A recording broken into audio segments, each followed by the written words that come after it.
Good morning, everyone.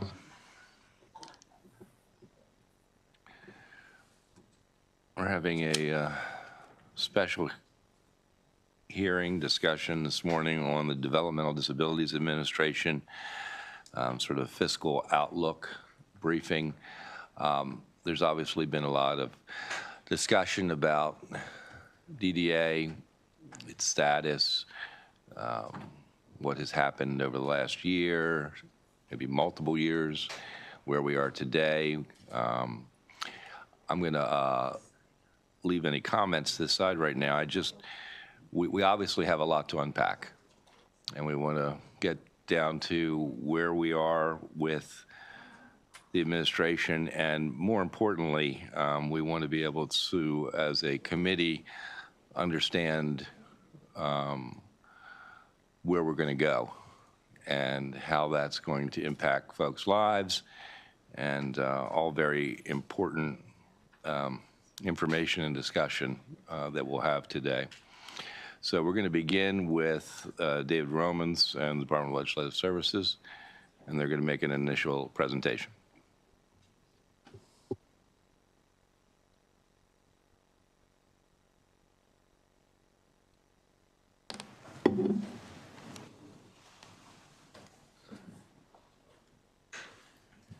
Thank you, Mr. Chairman. I'm joined by Victoria Martinez, who's our DDA budget analyst, who will be doing most of the presentation.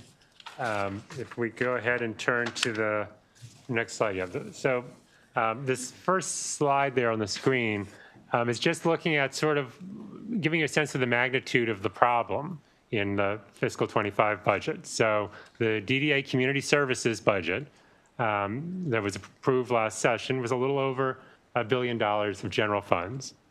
The administration's proposed deficiency appropriations before any cost containment bring that total up to about $1.55 billion. So you can see it's about almost 450 million-ish more than the original budget. So that's 42% higher than what was originally appropriated and thought to be the correct amount for the fiscal 25 budget.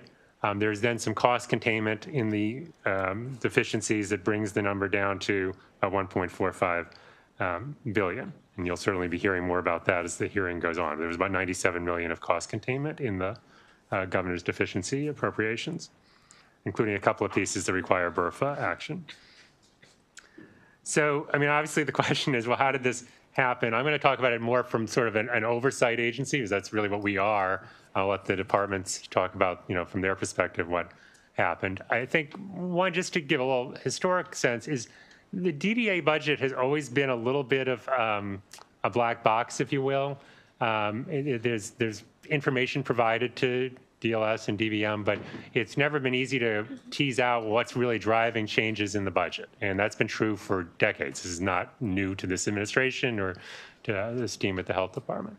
And it caused problems. 15 years ago, we had budget problems in DDA, and we had to bring an outside consultant in for a number of years to help fix things. So I think one of the key problems is that makes it very hard for DLS, DVM, other oversight groups to be able to understand what's going on. So that puts a lot of reliance on getting information from the health department. We ask a lot of questions, and we certainly did that when we were preparing the analysis last session. And I think from our perspective, the responses we got were vague, and I think in retrospect, incomplete, and didn't give a strong sense of what we were seeing last session was the fiscal 24 budget was significantly less than the fiscal 23.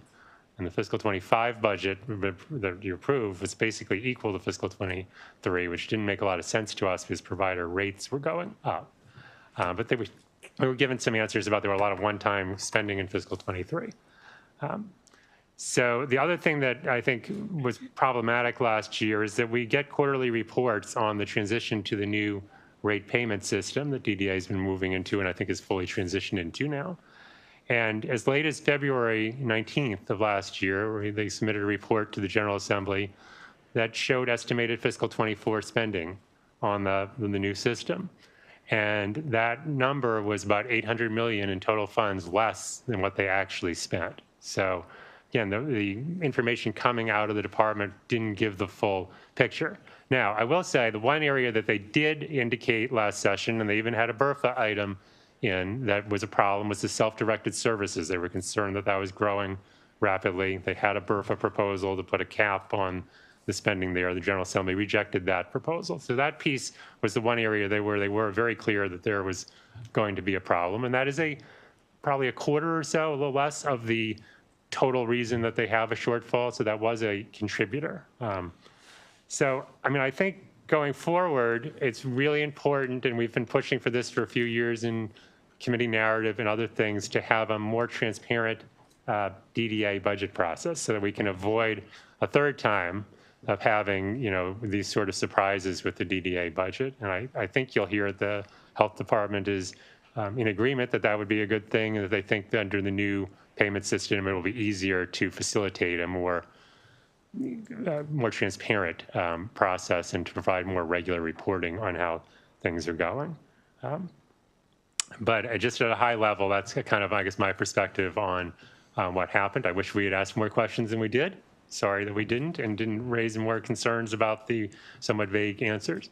I'm going to turn it over to Victoria, who's going to go through a lot more detail about sort of what's driving growth in the DDA program and so forth. Can I jump in just for a second, just to clarify? So you said about a quarter of the problem, if you will, or increase, or the deficiency. Is that what you're saying? A quarter of the deficiency was roughly the self-directed. Had we taken action in that BRFA?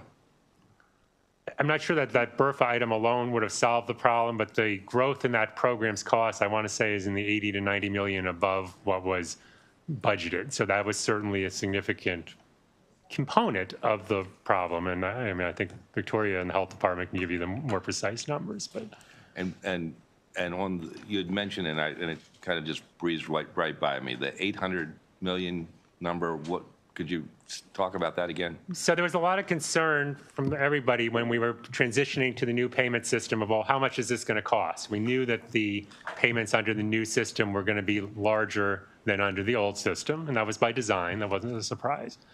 But we weren't quite sure how much larger they were going to be. So you've been requesting and requiring quarterly reporting on sort of how things are going so that we can see what's happening. And there was a report submitted as late as February 19th of last year, so right when we were finishing up our work, on how much they projected to spend in fiscal 24. So this is February, and fiscal year ends June 30.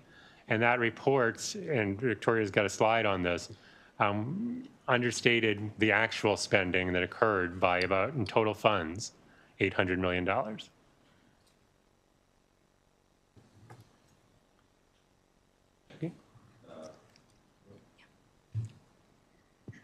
So I'm going to start off with an overview of DDA's community services.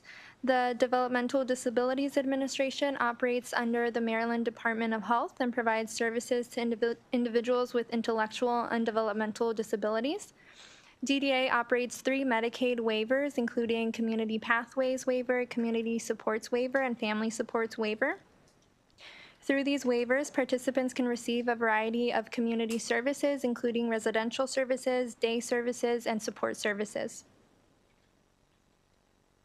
This slide provides an overview of the community services budget, which is the portion of the budget that goes towards provider reimbursements for community services. This accounts for most of the agency's spending, about 97%. Since these are Medicaid waivers, they are funded with about 50% general funds and 50% federal funds. As shown in this 3-year trend of the community services budget, the fiscal 2026 allowance decreases by $230 million, or about 8%. I'll also note that this is lower than the fiscal 2025 working appropriation and the fiscal 2024 actual spending. I'll also note here that the fiscal 2024 actual spending includes $346 million in bridge payments, which I'll discuss later in this presentation. This graph shows the legislative appropriation shown in the blue columns compared to the actual spending for community services shown in the red line. In the past 10 years, the legislative appropriation for DDA more than doubled from $1 billion in fiscal 2016 to $2.6 billion in fiscal 2015. From fiscal 2015 to 2020, actual spending was almost always lower than the legislative appropriation, as spending was slightly overestimated. From fiscal 2021 to 2025, however, the actual spending exceeded the legislative appropriation by varying amounts. In fiscal 2024, actual spending surpassed the appropriation by $865 million. Fiscal 2025 shows the working appropriation, which increases to $2.86 billion, when including a $900 million deficiency for fiscal 2025, which is partially offset by cost containment actions. This chart shows the year-to-year growth in community services by dollar amount and percentage from fiscal 2015 to 2025. Within this 10-year period, the years with the highest growth were in fiscal 2023 and 2024, as you can see on the graph. The highest year-to-year growth was from fiscal 2023 to 2024, with a growth of $590 million, or 28% over the previous year. It's important to note that a significant portion of the growth in fiscal 2021 to 2023 was covered by additional COVID-19 federal funds, but fiscal 2024 and 2025 growth needed more general funds due to the end of this additional federal funding during the pandemic. As mentioned in previous slides, community services spending has significantly grown in recent years, with the biggest growth being in fiscal 2024. This graph shows what is driving that growth in spending. Some of the key components of the increase in costs in fiscal 2024 include costs that were expected and budgeted for, such as a 4% provider rate increase, an 8% accelerated provider rate increase effective January 1st, 2024, and the end of a temporary rate increase funded with ARPA funds. Additionally, about $171 million in growth is due to increased costs relating to self-directed services. And the main driving factor of the growth is a $311 million increase in community services in the traditional model, which includes yearly expansion, but is mainly due to the LTSS transition. So in the next couple of slides, I'll describe what the LTSS transition is and how that caused the increase in cost. The LTSS transition was the process of transitioning providers from a prospective payment model to a fee-for-service reimbursement model in LTSS, the long-term services and support system. DDA began the transition through a phased pilot process in December 2019 and finalized the transition in September 2024. It's important to note that most providers, about 2/3, transition in calendar year 2023 and 2024, with most providers transitioning in the fiscal year 2024. Throughout the LTSS transition, as Dave had mentioned, DDA was required to submit quarterly reports with spending forecasts and a cost analysis of how costs in LTSS compare to costs in the previous prospective payment model. This chart shows the spending forecast for billing in LTSS for fiscal 2024, with the last column showing actual spending. For the first two forecasts, DDA estimated about cost of $1.8 billion using historical billing data from the previous prospective model.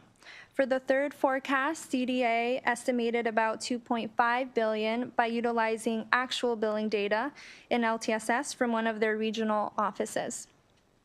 DDA reported that they needed several months of stable billing data in the new system prior to being able to conduct this more accurate cost analysis.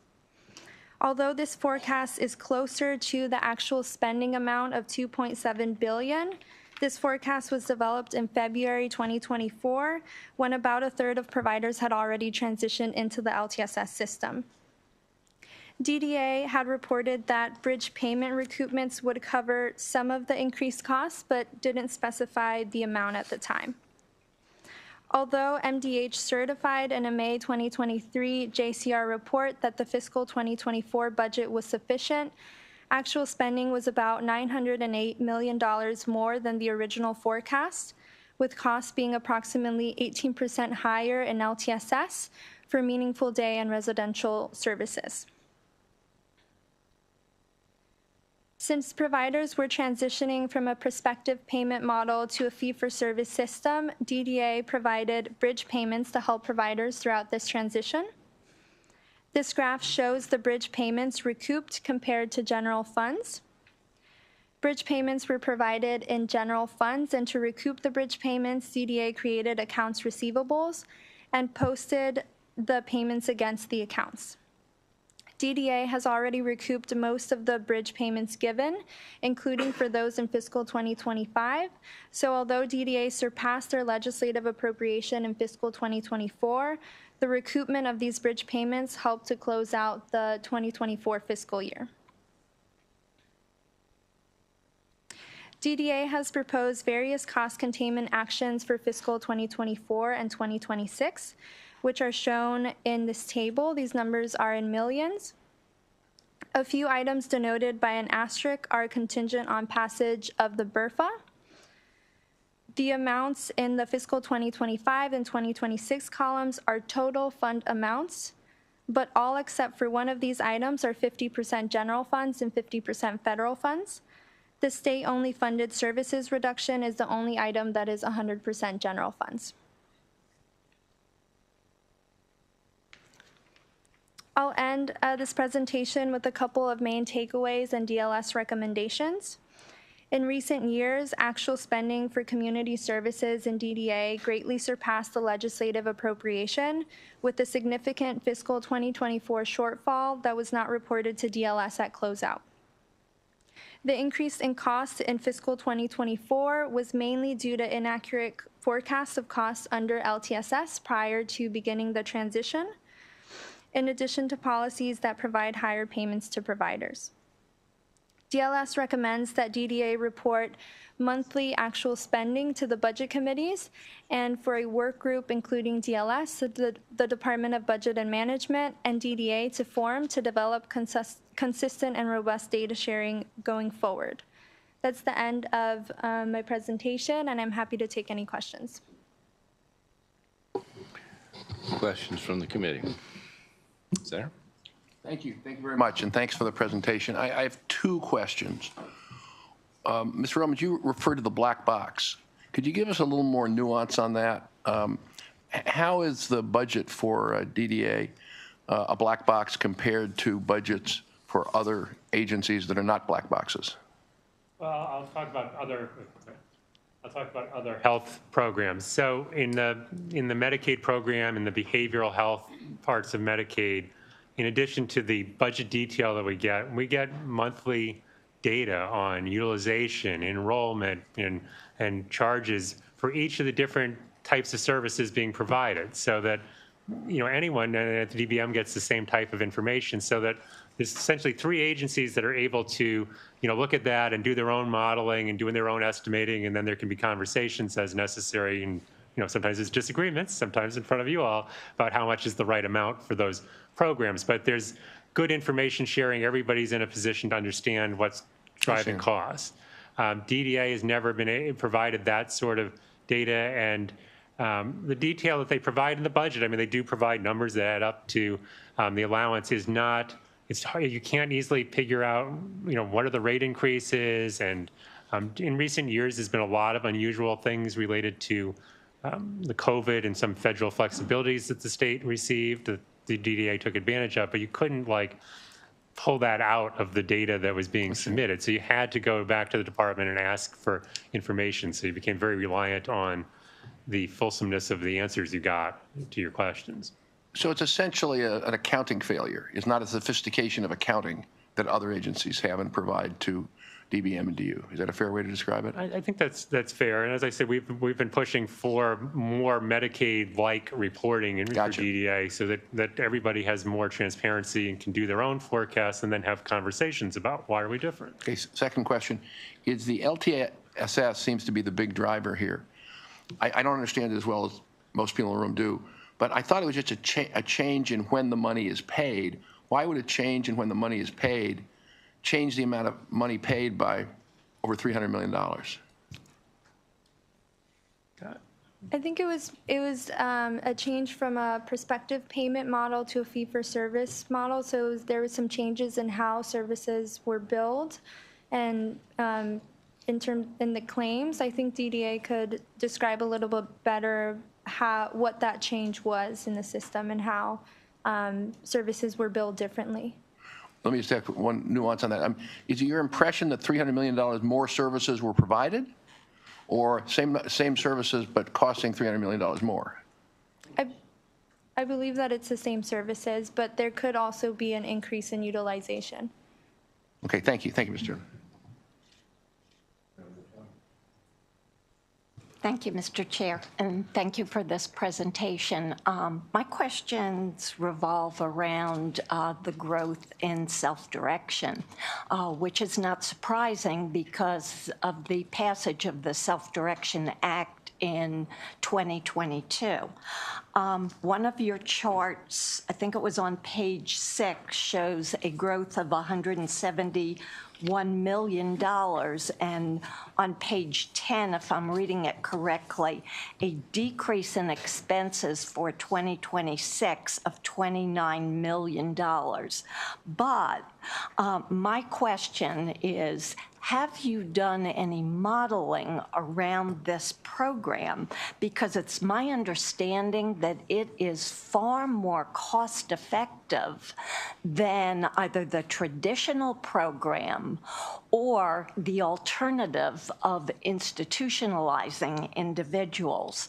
For example, the people within DDA that choose self-direction are about 17.75% of the DDA population, but 14.85% of the costs. So it seems to be a much more cost-effective model for delivering services. In fact, if all members of traditional services were converted to self-direction, we might actually save $400 million.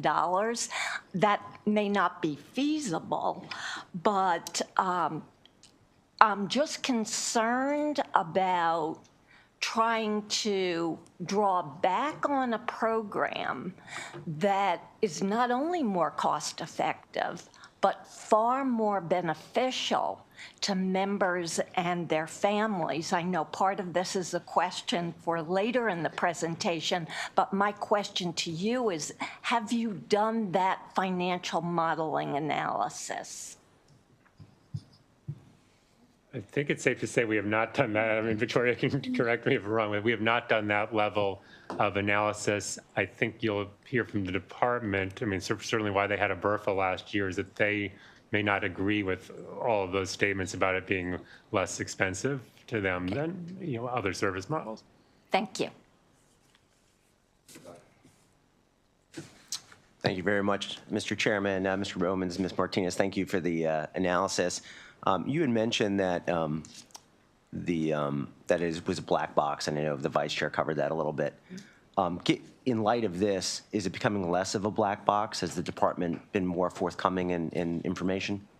Thank you, Mr. Chairman. I will say, I mean, we became aware of the magnitude of the problem when we had a joint meeting with DBM leadership and the health department leadership in December, and we alerted the Spending Affordability Committee at the time.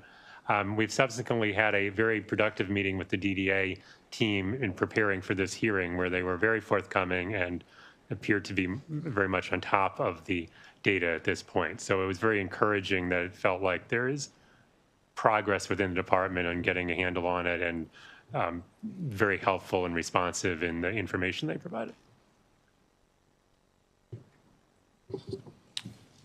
Other questions? Oh, Senator Jackson. Thank you, Mr. Chairman. Thank you for the presentation. I just have just a quick question. It strikes me on page 13 where it says, the shortfall was not reported at closeout. So obviously we're here for a reason, but is that typical that if there is a shortfall that we don't get notified?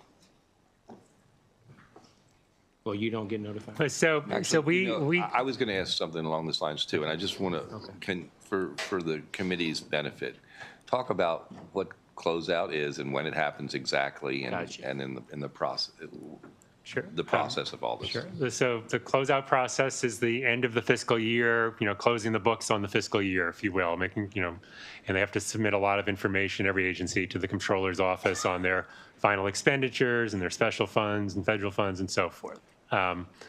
That process it takes longer than one might imagine, but it's complicated. So the closeout is not usually complete until late September, and then the controller will release a report on our final revenues and our final expenditures and so forth. And that's what happened. So that would be the September fiscal year 25. Yes, yep, September 20, calendar year 24 September, but into fiscal 25. So about 3 months after the fiscal year's ended is when the Everybody closeout think is about really timing of how complete. things work. And we receive from the controller's office the expenditures for each program by fund and lots of detail. What we did not know and we were not aware of until December was the use of. So what happened, and Victoria talked about this, is they made all these advance payments, and the idea was that they would recoup those, most of them recouped in the following fiscal year.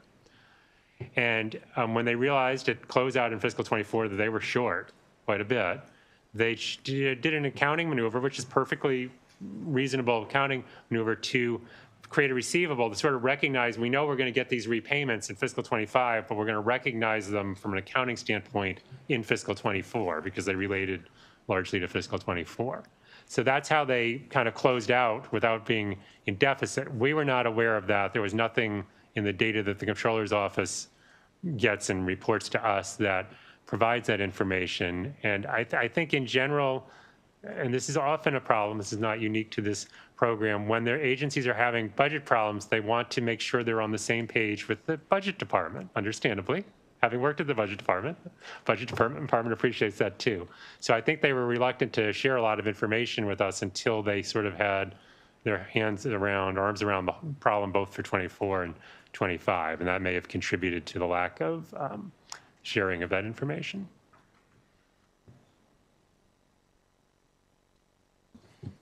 Other questions? I was going to go backwards a little bit in your program. That was all on page 11. On 10, you go through the cost containments. And so other than saving money, because that's certainly what a cost containment would do, what effects, and have you done an analysis yet, of what effects that any of these items would have on providing services? In particular, the number of individuals who had to be or would be served under these conditions, trying to figure out if we are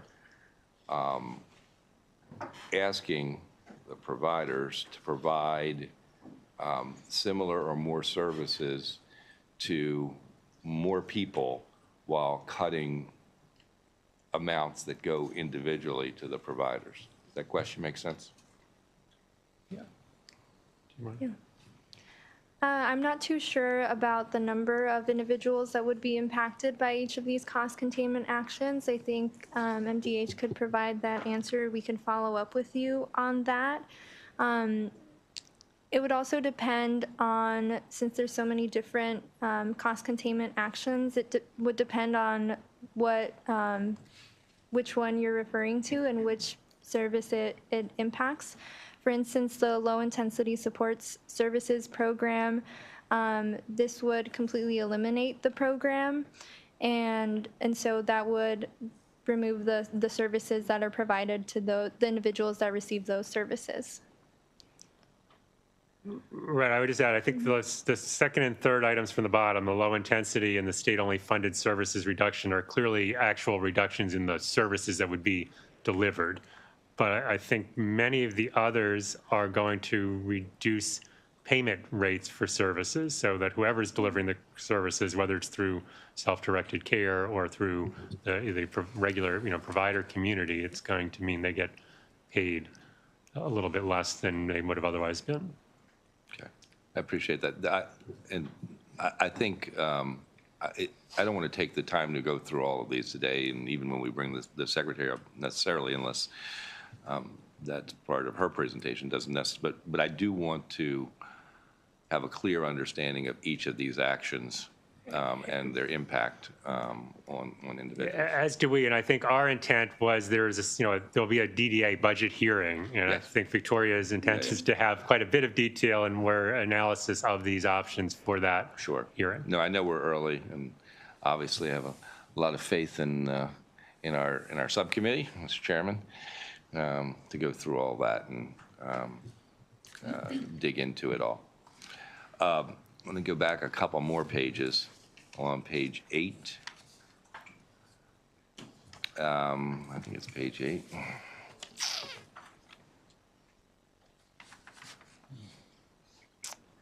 I don't see that now. Maybe I've got the wrong page. You had mentioned the JCR and some information that was acquired through a JCR. Could you, wherever that was, could you address that? Yeah, so these are spending forecast. These spending forecasts are from the JCRs. So these were the quarterly reports that were required.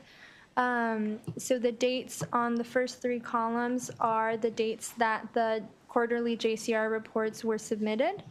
And these provided updated spending forecasts throughout the LTSS transition. This was fiscal 2024, which was primarily when the transition was occurring. And we've also included for reference the 2024 actual. So.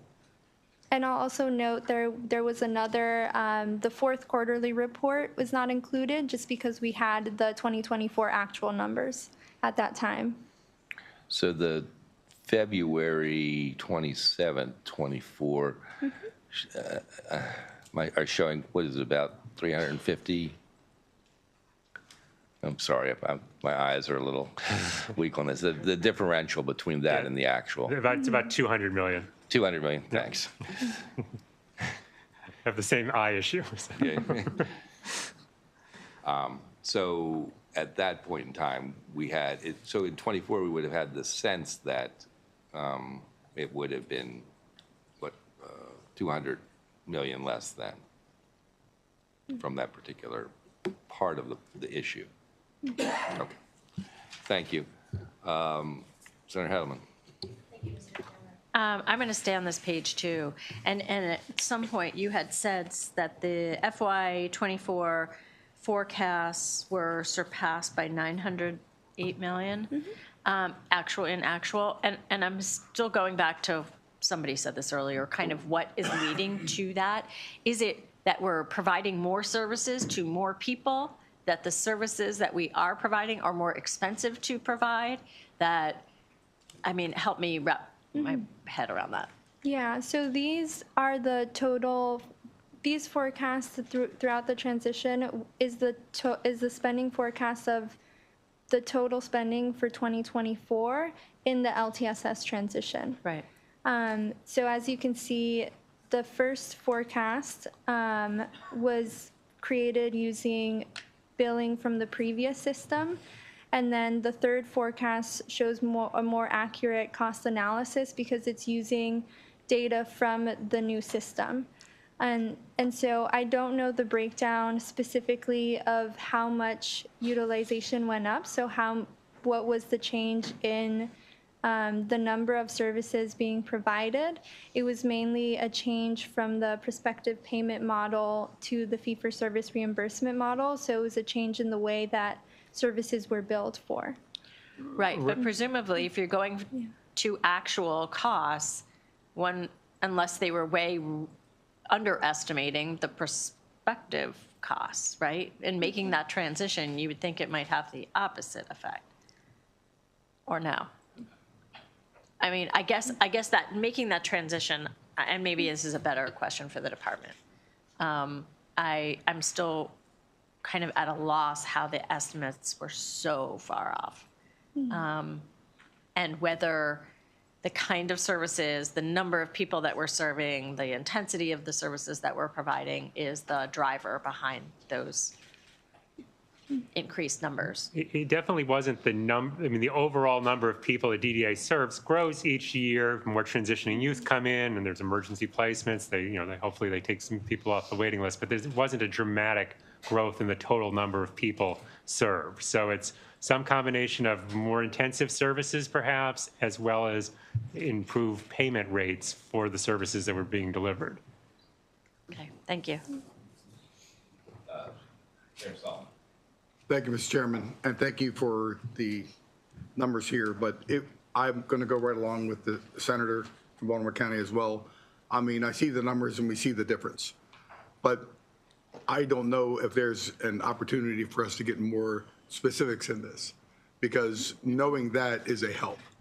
And just finding out more by number or by cost. Does that all make a difference altogether, or is this a part of that? So if there's a way, Mr. Chair, that we can get some of those specifics, I think it would help us out at the same time. So that's not a question, that's just a hope of reach out to you, you can reach back to us, and we can work together. Thank you. And as I said, we have a second bite at the apple with the budget hearing, so we'll be able to do some more analysis in the next few weeks. So. Yes, thank you. Quick follow-up. So I think an additional concern I have is, so when we're talking about that improved rate and going to the new system, is there an expectation that we're going to be looking at that improved rate going forward, or the rate that was previous? Do we know that yet? Well, so all the providers have transitioned now into the new system, so there shouldn't be any more surprises because we know what the costs of the system are because everyone has transitioned. So in theory, the growth in the future would be largely provider rate increases and changes in the intensity of services based on client needs. And everyone is well aware, since everyone is transitioned. Right, since everyone's transitioned, there should be greater stability going forward. So yes, sustainability and, thank you. To that point, is that, I mean, presumably people are just learning about the cost containment requirements, right? So in terms of stability, I mean, I guess once that were implemented, assuming that those were implemented, then that stability, but at this point, there's not that stability. That's true. That's, in theory, the system, once we finish manipulating it, it should be more predictable. I mean, a lot of these problems were due to the transition to a new system that was quite a bit more expensive, as you can see. So. Okay, good. Thank you. Other questions? Okay, thank you very much. Good stuff. Madam Secretary, and your team, thank you for coming today. Good morning. Thank you, Chair Gazone, for organizing the briefing. And I'd also like to thank Senator McCray, our subcommittee chair for Health and Human Services, here today to discuss the DDA financial picture. For the record, I'm Secretary Laura Herrera-Scott, and with me is Deputy Secretary Marlena Hutchinson for the Developmental Disabilities Administration, and Emily Brandenburg, our Chief Financial Officer. Can you move that? The keyboard. Sorry.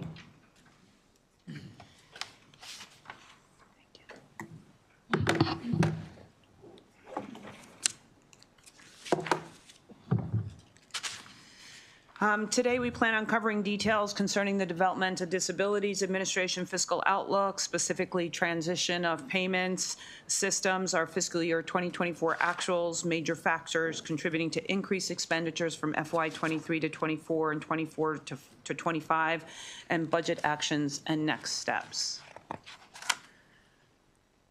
So as you've already heard from DLS, we operate 3 federal Medicaid waivers, Community Pathways Waiver, Community Supports Waiver, and Family Supports Waiver.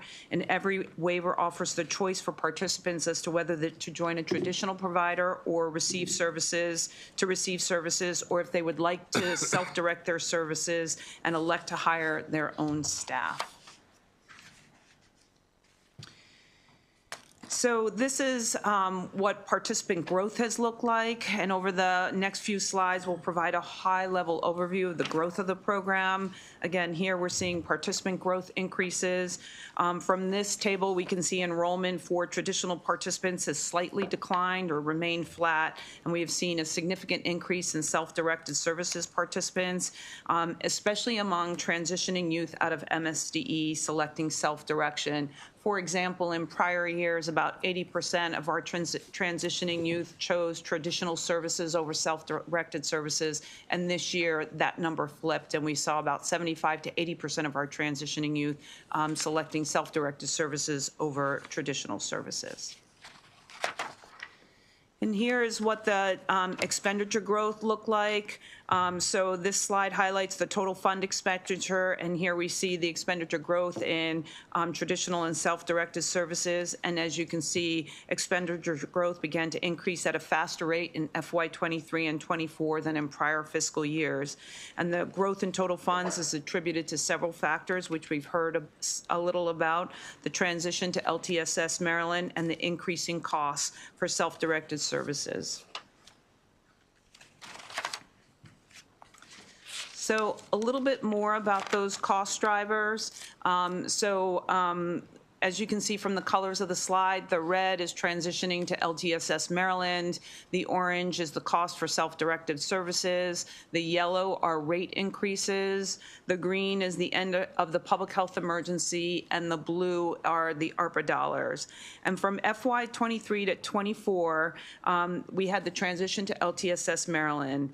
And, you know, LTSS Maryland is a good thing for participants. It provides flexible billing options that gave participants more access to services based on their assessed need. But as a result of the increased flexibility, it did increase expenditures for participants that resulted in a $106.7 million general fund increase. Increased costs associated with self-directed services largely attributed to the Self-Direction Act of 2022, where expenditures increased $100 million. And rate increases in FY24, there were 2, a 4% increase in July and then an 8% in January, resulting in a $109 million general fund increase, and then the end of the public health emergency unwinding. So we did get an enhanced match, and that match went back to 50-50 split, which resulted in an increase of 140.3 general funds, and then the little blue bar was the ARPA dollars for a one-time rate increase. And when you look at FY24 to 25, you see the same things. You see LTSS Maryland, you see self-direction, you see the winding down of the public health emergency, as well as rate increases. So FY23 and 24, as you've already seen from DLS's slides, were the years of transition for DDA. The majority of our providers completed the transition for the prospective payment system to a fee-for-service payment system in FY24. So September 24 is when they had all moved. When I came into office in January, the projection was to have it completed by December of 24. So the team moved everyone over a few months earlier. Under the prospective payment system, providers would receive advance payments that would be reconciled at a later date. So this goes to some of the black box discussion. So they got a bolus upfront payment, and then as claims and expenses came in, they would have to be reconciled against that large upfront payment in Q1. So the system of budgeting was not based on healthcare utilization, which was problematic for many reasons. It was unpredictable, but it was also difficult to predict expenditures moving forward because you were always reconciling advance payments with services that were rendered after the fact. The current system reimburses provider based on claims as services are rendered. So like any fee-for-service model, you deliver the service, you submit the claim, you get reimbursement. So now we can match the payment to the actual services that were rendered. And as I mentioned, and as was already shared, that full transition happened by September of 2024 of last year. So this chart is just an illustration of what that looks like. The blue line is LTSS, the PCIS2 is the orange line, and then the total expenditures is the dotted line. And it shows you the phase out of PCIS2 and the effect on costs as the state transitioned to the new payment system.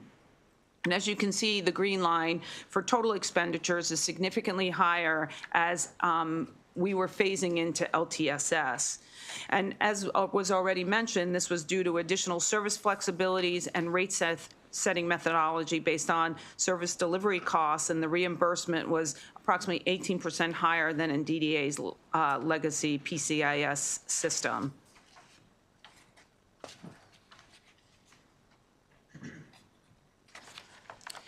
So there are benefits to the new system, so I wanted to just spend a minute going over those. Additional services and billing flexibilities for providers and participants, enhanced quality of services, supports the person-centered planning process, enhanced claims reporting to support provider operations and planning, and 96% of payment rates are now in real time. So now we are able to track expenses week over week the way we do in Medicaid. So again, as I mentioned, the transition was already underway when we got into office. We completed that transition. In addition to all the benefits there, it does streamline processes and automation and allows for additional interfaces. For example, Medicaid enrollment and eligibility determinations are now tied into the LTSS system. Oops. And this just gives you a visual of the difference from being in PCIS2 to LTSS. So again, greater predictability in the state. So if you look at the first column, the far left highlights how under the prior system, nearly 80% of the expenditures were recognized in the first quarter of the fiscal year. And that was because the advances were put out and then later reconciled with actual claims. When you look at the column on the far right, this is showing the predictability of the fee-for-service payment system with expenditures nearly evenly distributed throughout each quarter of the fiscal year. And the two columns in the middle demonstrate the impacts of the transition. As you can see in FY24, over half of our appropriation was expended in the first quarter of the fiscal year, and 90% was expended by the end of quarter 2. And here's a visual of that picture. So the orange line is PCIS2, so you would get your bolus and your advance payments, and then you would be retrospectively trying to reconcile claims against that bolus. And now if you look at the green line, you can see it's linear. Week over week, we can track the expenses. So given the transition to the new system, these payments are now relatively stable and easier to project. And this is just an example of how looking weekly cumulative expenditures over the first half of the 2 fiscal years, again, to illustrate the predictability of the new system. One of the benefits is stability, consistency, and predictability, and that's not something that DDA had ever prior to transitioning to LTSS. And this reflects payments for both traditional services and self-directed services. So the public health emergency unwinding. During COVID, millions of dollars were flowing into Maryland to support the DD service delivery system, and that was twofold: to make sure that participants would remain safe in their communities and that providers would be kept whole to provide the services in the interim and then certainly after the public health emergency unwinding. Once the federal government ended the public health emergency, some flexibilities were sunsetted, but some were permanently adopted, and participants began to use services again. Our data is showing that participants are using more services since the end of the public health emergency. Provider rates have been increased several times over the past few years, and funding to support the provider rate increases was for special federal funding known as, again, the enhanced MAP, but it was also from ARPA dollars, which supported several one-time payments as well as a 5.5% provider rate increase in fiscal year 2021.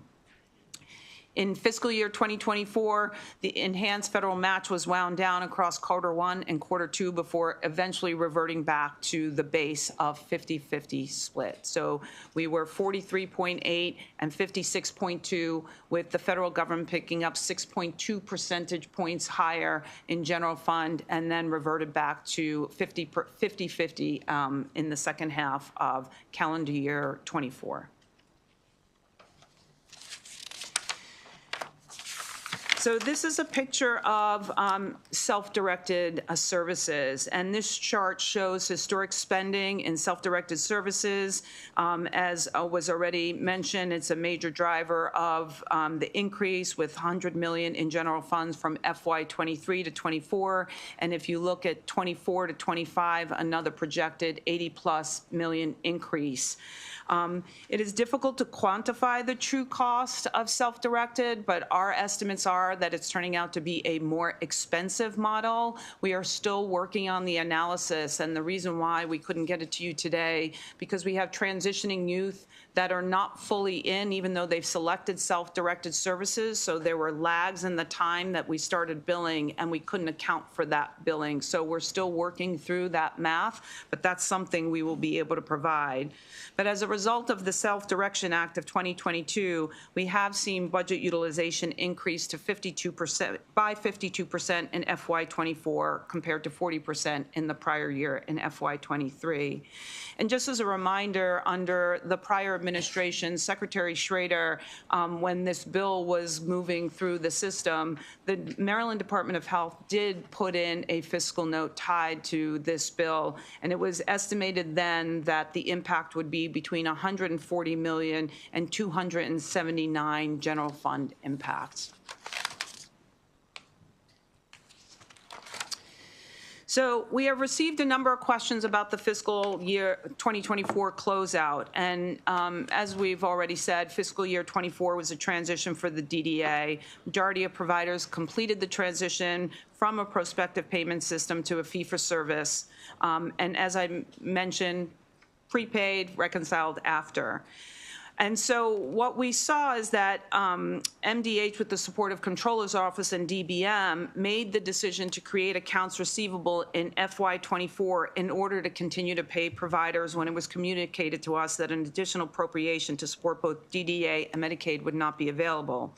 These accounts receivable create a negative expenditure, which reduces the total expenditure and recognizes the receivable, thus keeping overall expenditures within the agency's spending limit.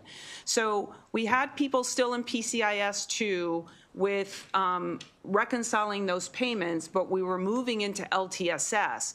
So for the last quarter payments, there was no way to reconcile that last quarter because they had started billing into LTSS back in PCIS 2. So that's why the accounts receivable was created.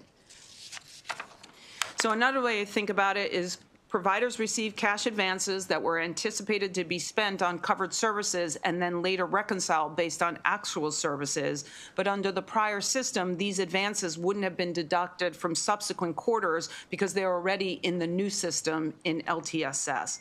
So they were essentially unearned advances, and there was no way to reconcile that without creating the accounts receivable, which is the red hash mark on this table. So the green line is the legislatively mandated appropriation, and without the recognition of accounts receivable for unearned advances, the DDA would have run out of appropriation in March. Because this was a year of transition, this was a one-time option for DDA. In FY25, there are no more advance payments as all providers have transitioned to the new system. And as I've already shared, the creation of the accounts receivable allowed for greater transparency and allowed for the agency and our fiscal partners to more closely track the fiscal condition of the program through fiscal year end. So this was our way to be more transparent about how we were reconciling and closing out.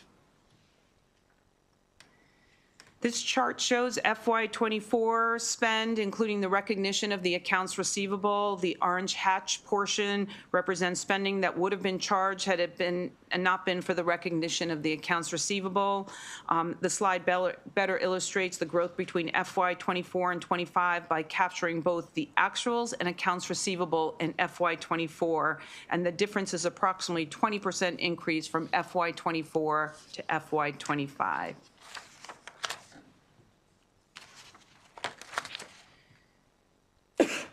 So on this table, on this slide are the proposed budget actions, and I just want to reaffirm that the Moore-Miller administration continues to make investments in the development of disabilities administration at record levels.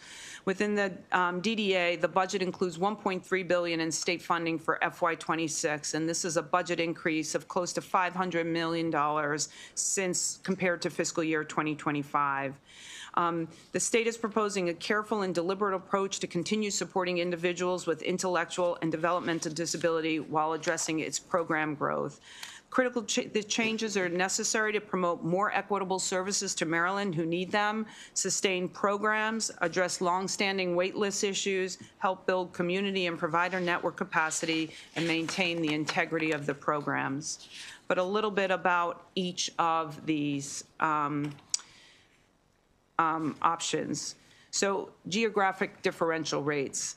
So some jurisdictions receive higher rates due to their geographic location, and we use what's called a BRIC methodology, which several states use as part of their rate setting process. And at the times we were doing the rate setting process, it was certainly under the experts that developed this BRIC method suggested that the costs were already included in the rates and that there didn't need to be a rate differential.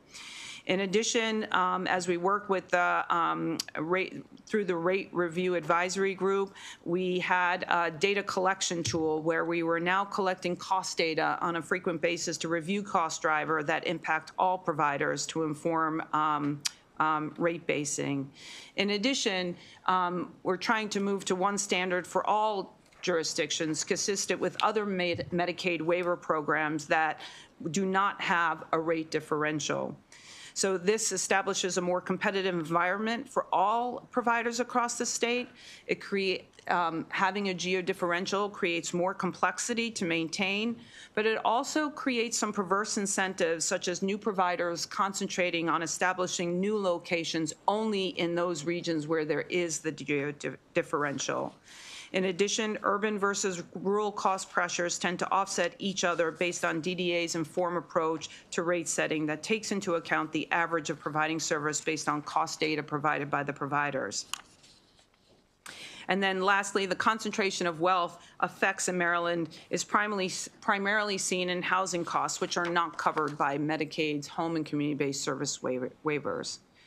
The next one was dedicated hour utilization, and that was to maximize shared services hours for efficient service delivery, low-intensity support services, and that was, this is a program that is dependent on availability of general fund, and we are recommending suspension for this year.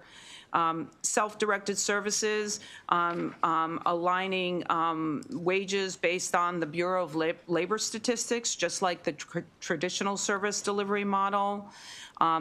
End wage exception process. Again, this is to align with the Bureau of Labor Statistics for direct support professionals, and then restore the cap on individual and family-directed goods and services. As was already mentioned, we currently meet with DLS, DBM, and MDH regularly to discuss Medicaid projections, enrollment, utilization. And we have recommended and have already implemented a portion of this meeting by dedicated sharing similar information around DDA. During our regularly scheduled meeting yesterday with DLS and DBM, we did agree on the data sets and intervals for reporting, including monthly actual spending by service type, which I think someone on this side asked for, but that will be included in the meetings going forward. So with that, thank you for your time, and we're happy to take questions. Thank you. Senator McCray. Thank you, Mr. Chair, and thank you, Madam Secretary. A couple quick questions. In reference to list the low-intensity support services, in DLS's presentation, they listed elimination, and your presentation contradicted theirs. Can you speak to that? Yeah, so for the low-intensity supports services program, the department is recommending suspension. It would have to happen because the program itself is dependent on general funds. It's 100% generally funded. Eliminating it would require a BRFA action. So we're recommending suspension because general funds are not available this year. So would it be accurate? I just want to make sure that I'm clear. You're not eliminating the program, but the funding to that piece of it. Correct. We are not seeking to eliminate the program, but to suspend due to the unavailability to general funds. Yes, ma'am. The second question in reference to the cost containment, there's a lot going on in reference to the cost containment. And can you help me understand how you envision the communication with the folks that interact or interface with your respective agency, which I'm talking about your providers? Like, what's the communication plan in reference to the cost containment items that you see here? So we are actively developing an operational plan given these proposals, where we will have to work very closely with our community partners in all of this, have them at the table to help us design a system that would allow for the transition for these cost containment measures to be effectuated. Do you have a timeline? Yeah, so we have a waiver advisory council meeting that is scheduled for February. We are going to be setting up additional meetings in addition to that waiver advisory council meeting, because some of these things will require amendments to our waiver authority as well. So we will be communicating to the community in the very near future to set up these work group meetings, for lack of a better term. I just want to go on record that I have an interest in understanding the level of communication that happens with the provider community. So can you keep my office in the loop? And I would like to possibly join in reference to those communications. Absolutely. The third one is in reference to when you talk about geographic, I was going to say geographic diversity, but the geographic differential in reference to the pay schedule. And I say this as an electrician in the construction space, and we have geographic differential in my industry. So that's my lived experience, and that's how I understand it. I know the folks in Montgomery and Prince George's make more than the folks in the Baltimore region. The folks in the Baltimore region make more than the folks on the Eastern Shore region, simply because the cost of living is different in those different parts from a Maryland standpoint. So I imagine that the people that are currently getting paid at this moment is making some level of wage because the geographic differential exists at this moment. How are you, what is your vision in reference to those folks that currently are being paid that wage as they transition? If this proposal was to go through, the cost containment was to go through, what's the transition part for the folks that's making a wage that I assume we would be asking them to take a lower wage? So I just want to make sure that I understand the agency's viewpoint, because you guys are the ones that's rolling it out. Yeah, that's an excellent question. This is, again, another measure that will require us to work very closely with our community partners, including but not limited to setting up a glide path for this specific transition. As the Secretary mentioned in her testimony, the BRIC methodology actually is cost-based, and it accommodates for the cost that a provider actually accrues to perform services. So this specific cost containment measure would require us to work very closely with the provider industry if approved. So, Mr. Chair, I did have a fourth question. I couldn't remember what it was. But when I read Mac's testimony, they referenced this geographic differential. And they, as I'm citing their testimony, they talked about, I guess, the folks or the actuary, whoever was in charge to make recommendations, speaking to the geographic differential. And I think that it said in the beginning, this first part where they actually have quotations behind it, that when they conducted the DDA rate study, that the differential wasn't warranted. But then they then cite after that, and they say, see page 349 under a report that was released by the health department, where that same person that's making those recommendations are saying that a geographic differential, I just want to make sure that I'm not taking this out of context and I'm just trying to read their specific words, so I'll read it verbatim. Recommended in DDA concurred using the Bureau of Labor Statistic wages for Washington, D.C. metropolitan statistical area to establish a geographic differential rate for waiver program services as rates are based on independent wage data. Could you speak to that piece of it? Because it looks like there was some level of agreement, but then there was agreement in reference to geographic differential from this testimony that's submitted.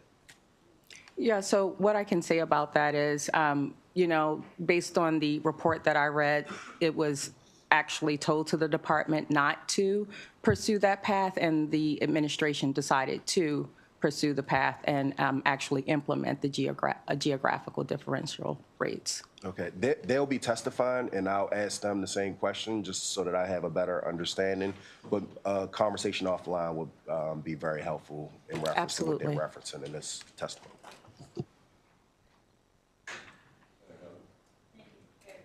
Chairman, I want to follow up on the questions about the switch to the rate to payment, wages that will align with the Bureau of Labor Statistics, and ask whether there is any reflection in this, and it doesn't sound like it is, but correct me if I'm wrong, for the acuity of the person that is getting cared for, and any reflection in those wages, whether it is sort of all across the board, we're paying the same amount, or whether the degree and extent of the services that are being provided is taken into account in the wages. So I would just say that the acuity is taken into account because you have different providers then providing service. So it wouldn't just necessarily be a direct service provider, but it could also be a nurse, for example. And so the wages are for that provider type to be consistent with the Bureau of Labor Statistics. And I would also just add that by way of our GL template, we are getting the data from the providers to understand. Acuity is tied into that to understand what it actually takes to provide services to participants and how that's reflected in the cost. So acuity is a part of our rate setting methodology. And you're communicating with the community provider to ascertain that level of acuity? So we work very closely with our community providers by way of our rate review advisory group. Our incoming session starts next month. And so these are the types of discussions that we have with the rate review advisory group. Thank you. And just to add, there's a general ledger that the providers are actually filling out with their costs related to the different services and participants that they serve. So the cost information is coming from the providers. Okay. Wait, sorry, I need to do a follow-up. But my understanding is that you're adjusting those wages now to reflect the Bureau of Labor Statistics, right? Not what, which is going to be different perhaps from what they're saying? No. The proposal for the geographical differential is to align the state's costs across the state. The BRIC methodology already accounts for the costs to provide services regardless of where the provider is in the state because it's a cost-based methodology. So the geographical diff would actually implement a reduction. We have the differential is up to like 18% now than the other 19 jurisdictions that are not a part of it. So it would basically make everything on an even playing field. Got it. Okay, thank you. Thank you, Mr. Chairman, and thank you, Madam Secretary. I kind of like follow up on that as well. It seems that, and isn't it true that the budget there are people that are based on the people's assessed needs, regardless whether they choose the self-directed services or the community providers? The participants' budget, you mean? Yes, is based on their assessed needs. Okay, that's all right. Thank you. I just want to add, also, this is a Medicaid waiver, and so that participant's budget, we're supposed to maintain cost neutrality, so that budget is not supposed to exceed what it would cost to institutionalize that's one of the parameters of operating the waiver that Medicaid or CMS allows us to do. There is a cost neutrality component to this.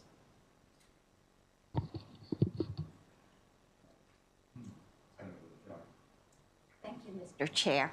And thank you, Madam Secretary, for your willingness to do a cost analysis between the traditional plan and self-direction, because I truly believe that a robust analysis of the cost differentials really underlies a lot of the debates and discussions that we're having.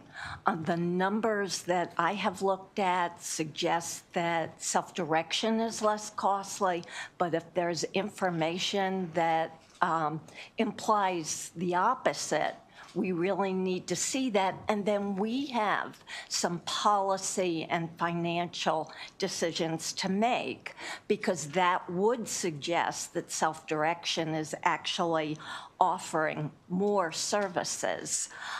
Just to repeat a little bit of history, in 2021, we had an extensive work group for 7 months with as many as 60 to 70 people attending. We got at least 3 opinions from CMS officials, 2 in our meetings, and then Congressman Trone got an official opinion that all of the components we were putting into the Self-Direction Act of 2022 were actually approved by CMS, and that's what guided the legislation for the following session. My understanding of how the program works then is an individual that chooses to participate has to live within a certain approved budget. And the components of that budget must be items that are approved by the CMS self-direction program. But only about 52% of those services are being used today, based on what you said. So what's happening today on the ground, what we're hearing from our constituents, and this is really all over the state, is that our constituents are being denied services that have been approved in their budget and are part of CMS approved items, and also the rate, the curtailment of the rate differential is causing the loss of providers. I know that's true for my community because Frederick had been one of the differential approved communities. So those are more immediate concerns. So finally getting to my question, which is, if we find that traditional is actually more effective from a cost perspective, but self-direction works better in keeping people in their homes and gives them more flexibility, why not just offer the option of reducing the self-direction budget by a certain percentage so that we can say, if you still choose self-direction and your items within self-direction are CMS approved, you can go that route, but at a smaller budget, so you'll have to just prioritize. Thank you for that question.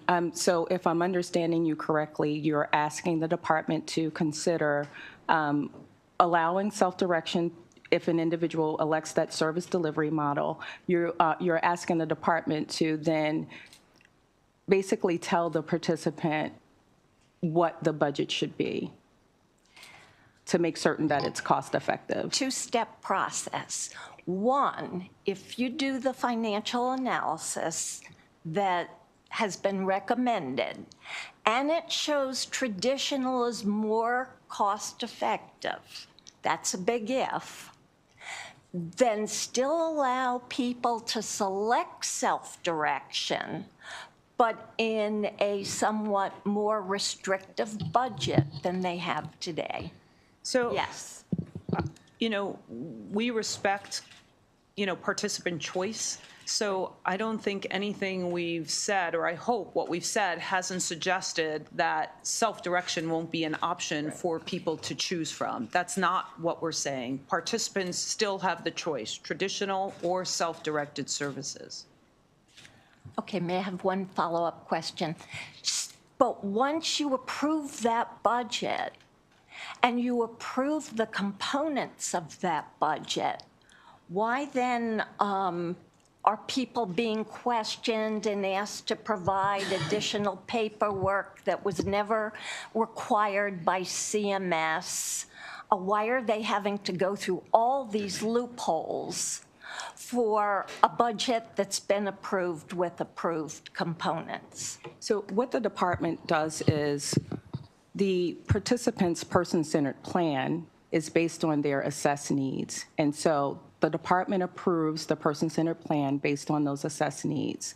What the department is seeking now is the documentation to be submitted, because in the past, the participants would just attest, I need this because of X, Y, Z. Let's talk about individual and family-directed goods and services for an example. And so the department, with that being in the participant's person-centered plan, okay, it's approved, you have that assessed need, and you are supposed to attest to needing whatever item that you're buying, whatever good or service that you're buying. Now the department is saying, please submit the documentation to support your request, because we are getting requests such as commercial washers and dryers and so forth. So the department will continue, self-direction will continue to be a service delivery model. The department will continue to approve things that are based on a participant's assessed need. From that person-centered plan, the budget is then generated. Okay, so wouldn't then that proof happen when the original budget is approved, as opposed to further down the road? And upon additional requests, because we do have a revision process as well. Okay, thank you. Thank you. Senator Zucker. Thank you very much, Mr. Chairman, Madam Secretary. Just actually, it was Chair McCray that kind of made me think of this. So with the geographic differential rates, have you all considered housing costs and prices as part of that? Housing is not a home and community-based waiver service, so. I know that. What I'm saying is that based. Go ahead. But that's not supposed to be built into the rate geodiff, the housing component. Okay, I get that, but if you're going to change if you're changing the rates based, so obviously there are people that serve on the health subcommittee here, and there are people that don't. So some of the questions that may be asked are to help educate our own members. So I guess just so I understand the geographic piece, and I think I have an okay handle on it, is it's changing the wages basically of those reimbursements providers in jurisdictions throughout Maryland, right? Correct. And that's correct, right? Am I getting that right? And then, so if you're changing the rates throughout every jurisdiction to try to create, I guess, equity amongst the jurisdictions, is that correct, to kind of streamline it? Fair playing field. Okay, so you're streamlining it, but as we know with many other issues when it comes to educate, there's just different pricing, different costs to live in each jurisdiction. So if you're changing the rates in a specific jurisdiction, and even though housing doesn't have to do anything with the waiver, but if adjusting a pay, then would you not on the side consider the cost of living for that jurisdiction when making these decisions? What we are considering, and I understand your question perfectly, but what we are considering is the cost to provide those services. That's what the rate is about. Got it. The second thing is, I know that one of my colleagues brought it up briefly, but you had kind of skimmed over it. At least I didn't process it necessarily when you had presented it. On page 20, you talked about transitioning youth from self-directed to the traditional model. Can you explain to the body what that entails and what that means and the impact? These are the youth that are in school, and they're covered under MSDE, and they age out of school because they graduate, and then move over to DDA for services. And so every year we get about 800 plus. The number varies, it fluctuates, but between probably high 700s to 900s, I would say, but about 800 plus every year are coming from MSD into the program. So those are really only the net new individuals that receive services other than for emergency services for people that we pull off the wait list. And so those are the individuals that then get a choice to choose traditional services and or self-directed services. In the past, historically, about 80% chose traditional providers staff up in anticipation of those net new individuals, participants coming into the program. But in 2024, it was the opposite. About 75 to 80% chose self-directed services. And that has multiple implications. I think some of you have maybe have received some noise around our financial management companies that work with our self-directed services. When that contract was put in during the prior administration, they had estimated between 1,400 and 1,600 people in self-directed services. And so the company staffed up for that many people. We now have almost 4,000 people just in my short tenure here, going from about 1,600, 1,800 when I first started to almost 4,000 now. So it was also the recommendation for traditional services was we're still working with the FMCSs to continue to staff up given the very sudden growth in self-directed services. So did that answer your question? Yeah, and I'm sure we'll have ongoing conversation. Mr. Chair, I had just one more question, and then I know some of this will hammer out during a subcommittee. So I know that there are a number of DDA providers who are providing care to those with intellectual and developmental disabilities, and they've either because of some changes fallen off the waiver program, or they're trying to get reauthorization. So have you ascertained how much we call it uncompensated care, but basically who are providing care right now that aren't being paid? So I don't know the answer to that question. I thought you were asking about an issue that we had during the redetermination process when we identified individuals that were not deemed eligible to continue in the program. And it was actually Laura Howell who had flagged this issue on, I don't know, a half a dozen cases. But what we saw was a trend in that data. And then we opened up all the cases that we had looked at. And what I will say is we had gone from, mid 2020, May 2020 to, May of last year where our 23, where the redetermination process was just shut off. So we had a lot of new people in enrollment and eligibility that had never done a redetermination process. And unfortunately, that led to some errors in processing applications. For instance, looking at a monthly budget and taking it at a point in time, but maybe all your bills haven't hit. But when you take that monthly budget, because the bills haven't hit the budget, it looks like you're over income, as an example. So we've done a lot of training and education with the eligibility. So most of those individuals were restored. I haven't gotten, I don't know. We haven't quantified the uncompensated care, to answer your question.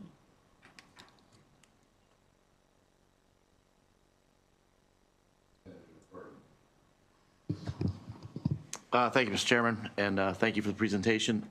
I wanted to touch on page 15 real quick and kind of a follow-up from my colleague from Baltimore County beside me had asked earlier when DLS was here, what is really driving that increase? And if I missed it earlier, I apologize, but this quote-unquote historic increase in the self-directed care, because, you know, for a long time, it's anywhere between 15, 25% year over year, and then obviously it spikes over the last couple of years to, you know, a couple 100%.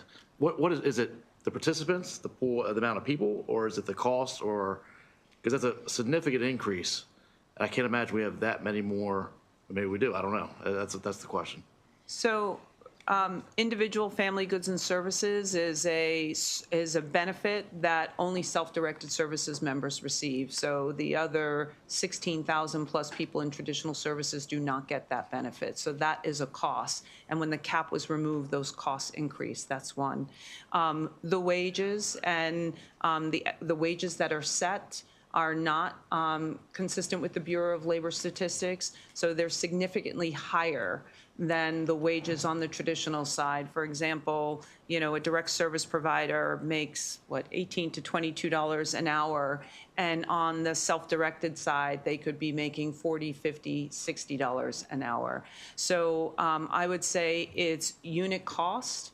It is the benefit of individual family goods and services. And then I would also say in the Self-Direction Act of 2022, participants now have access to the full budget. So the BRIC methodology for self-directed services overestimates because it's including brick and mortar, which is you don't need to include on the self-directed side.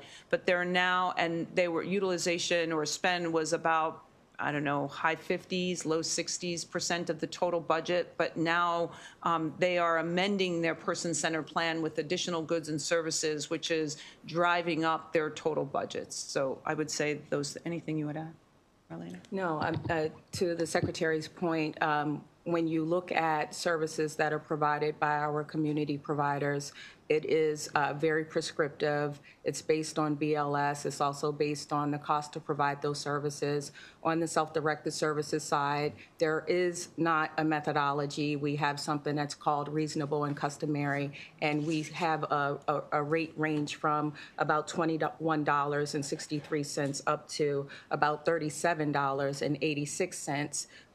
That they can choose to pay their providers based on their needs, and then beyond that, they are able to also apply a wage exception to go beyond the $37.86. Right, so it's you. both enrollment and expenditures. Thank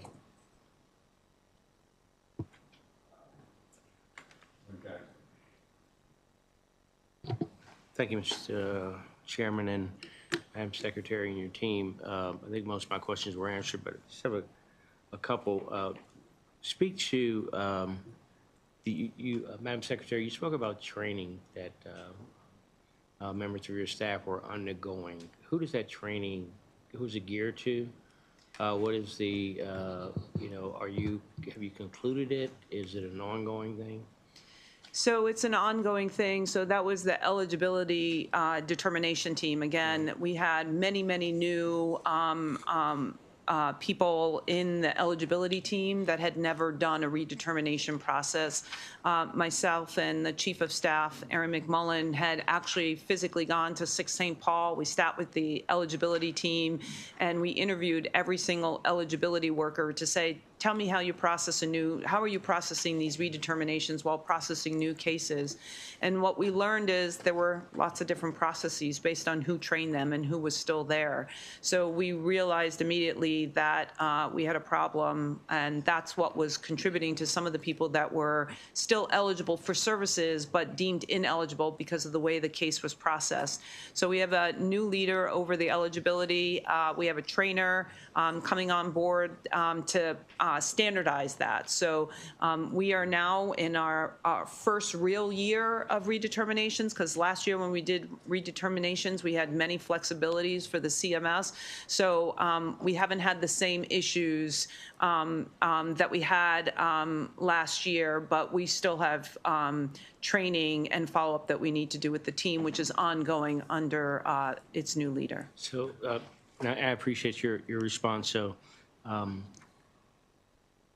so when will you qualify?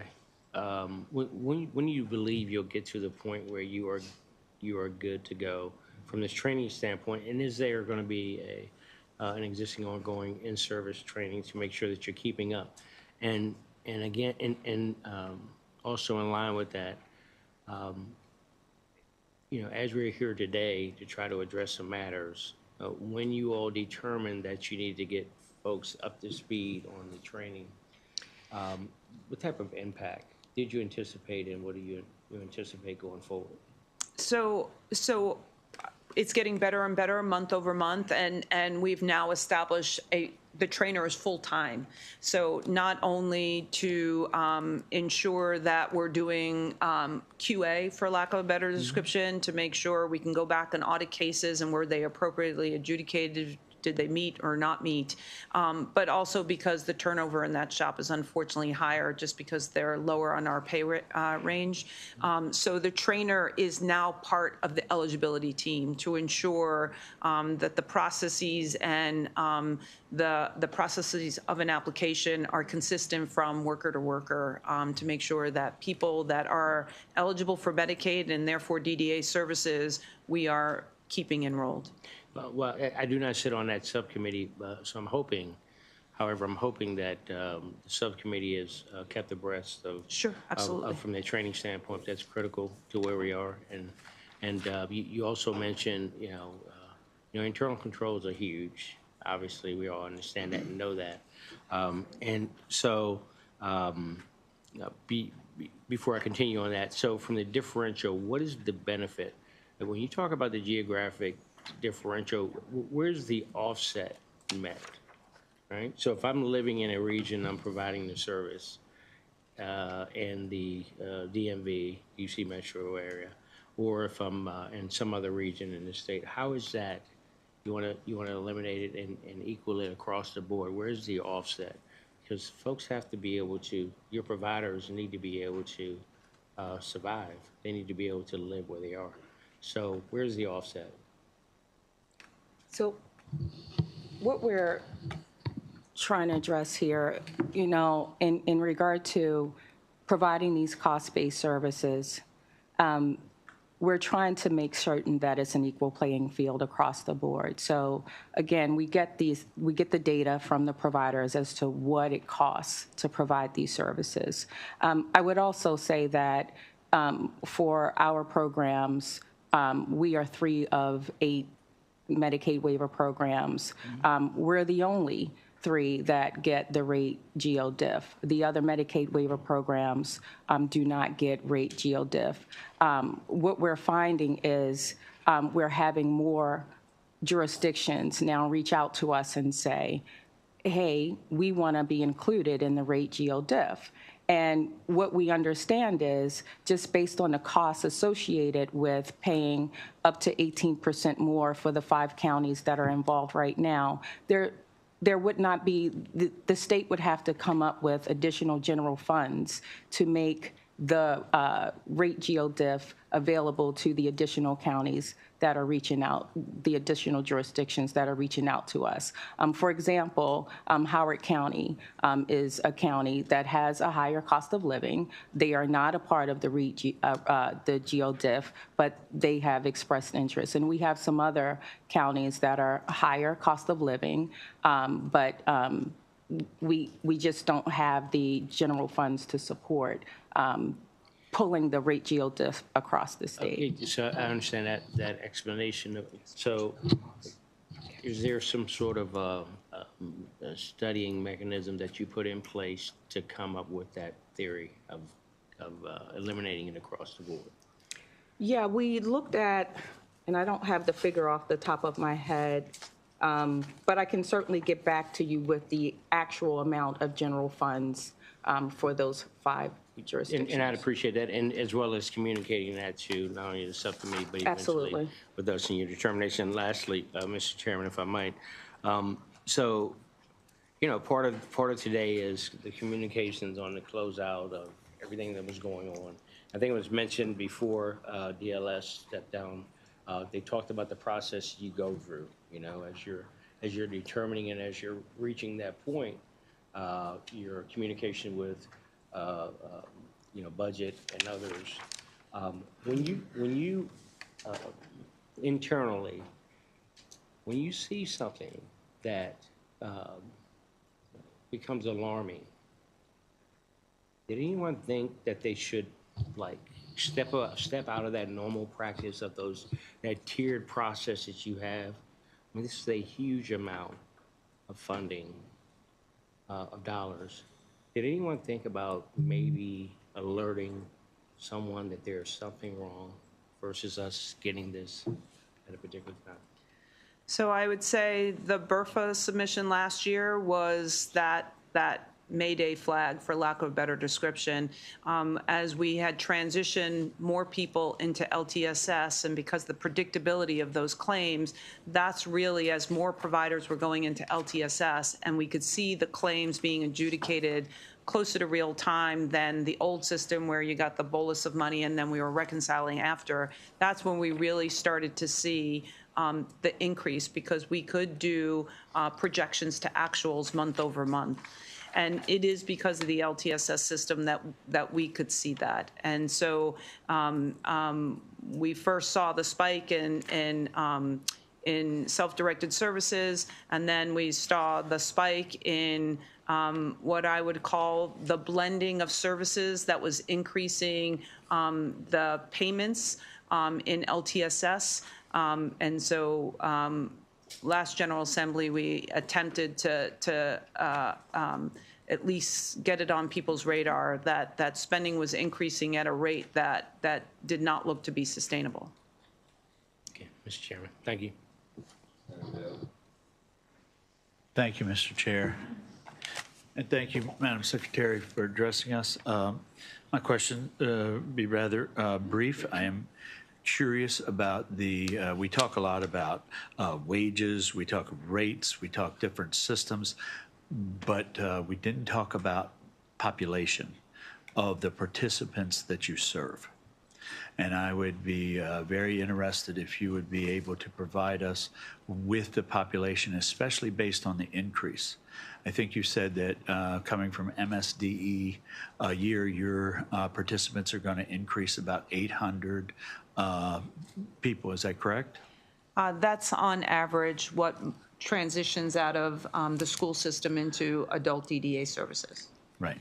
I would be very interested if you could provide us with the total population that you have, so that we could look at a total picture of it. Thank you. Thank you. Other questions? Madam Secretary, a couple things from me. Just a clarification. One, you had referenced an increase year over year, 25, 20 to 26 earlier. Were you including the deficiency in 26 when you were doing that calculation? Are we referring to a slide or just in general? It wasn't a slide. I think the Secretary just said. Yeah, our fiscal year 25 includes the deficiency net of the budget actions. That's what we've reported. Yeah, I'm sorry. Are you asking the increase from 25 to 26? Yeah, I mean, I believe what the Secretary said, that there was a substantial increase from 25 to 26, and that doesn't completely conform with how I've seen the numbers, and I'm just trying to understand, because everybody can look at it slightly differently. I'm trying to figure out how you came up with that increase from 25 to 26. And I assumed it was because you included the deficiency amount in the 26 as opposed to including it in the 25. Is that accurate? I think, Mr. Chairman, you are referencing when the Secretary was going through her slide deck and she was talking about the investments, and I think she might have mentioned $500 million in 2025, when in fact it should have been from 2023. Is that what you're talking about? We can talk about it later. I just thought I heard you say, and I may be wrong, and it wasn't related to a slide, I don't even think. I just thought I heard an increase in the budget from 25 to 26 and the overall budget, and that doesn't seem accurate. The 26 seems to reflect and track closely the 24 budget, and I'm just trying to understand the nature of how that differential is. And we can talk about it later. If we can, just I need a little more clarity. I want to make sure we're precise in how we answer your question. Great. Thank you, sir. The second thing is, obviously, the rate study has been going on since 2024 in some form or other. And so, I'm very pleased that it got into the place of when finally implementation, right? I have told you before that I found the situation complicated where the legislature was put in this awkward position of coming up with a number and not having the evidence on our own to be doing that. And that to me has always been a problem. We were hoping to resolve that. It took 10 years, which was unfortunate, but that's long before you arrived. But what I'm curious now is the cost containment measures. Have you attempted to apply them into the calculations on the rate study? And how did that work now? I mean, obviously it's not implemented yet, the cost containment, but how would you have put that into that calculation? And are people talking about that and the brick and the whole? Does that make sense? It does. Deputy Secretary Hutchinson just mentioned that the rate setting process starts next month, and next month, February, so weeks away, not March. So that will be discussed as part of the initial kickoff, but I'll let you add any more color. No, that's absolutely right. We haven't applied anything yet. We want to work with our community providers and talk through that. And the Rate Review Advisory Group meets every 6 weeks. We also know that we're going to have to increase the frequency of those meetings to talk through these strategies. Gotcha. Okay. Okay, thank you. Any final questions? All right, Madam Secretary. Thank you very Deputy much. Thank you all very much. Another secretary.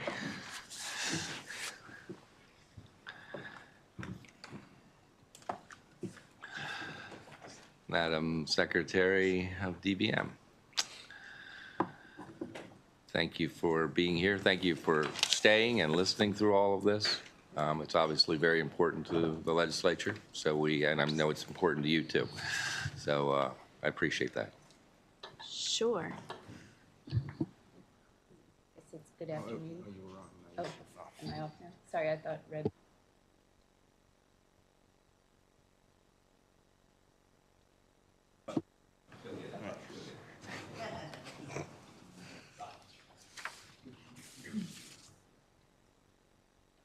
Good afternoon, Mr. Chair and members of the committee. So we were asked to attend to be here to help with answering questions. I'm happy to take questions. I don't know if there's something in particular you want me to speak to, but there was a couple of things. One thing I wouldn't mind clarifying if it's helpful. You certainly take the floor and whatever you've obviously heard a lot, and so Okay. feel free to address anything that you think is relevant. Sure. So just maybe to start, one quick clarification from Secretary Harris-Scott and her team and some of the discussion that was had. In particular, I just want to clarify a fact base around the BRFA provision in the governor's proposed BRFA around low-intensity support services. That was a discussion that just occurred a few minutes ago. And I just want to clarify the record that the governor's proposed BRFA does include a provision to eliminate the low-intensity support services.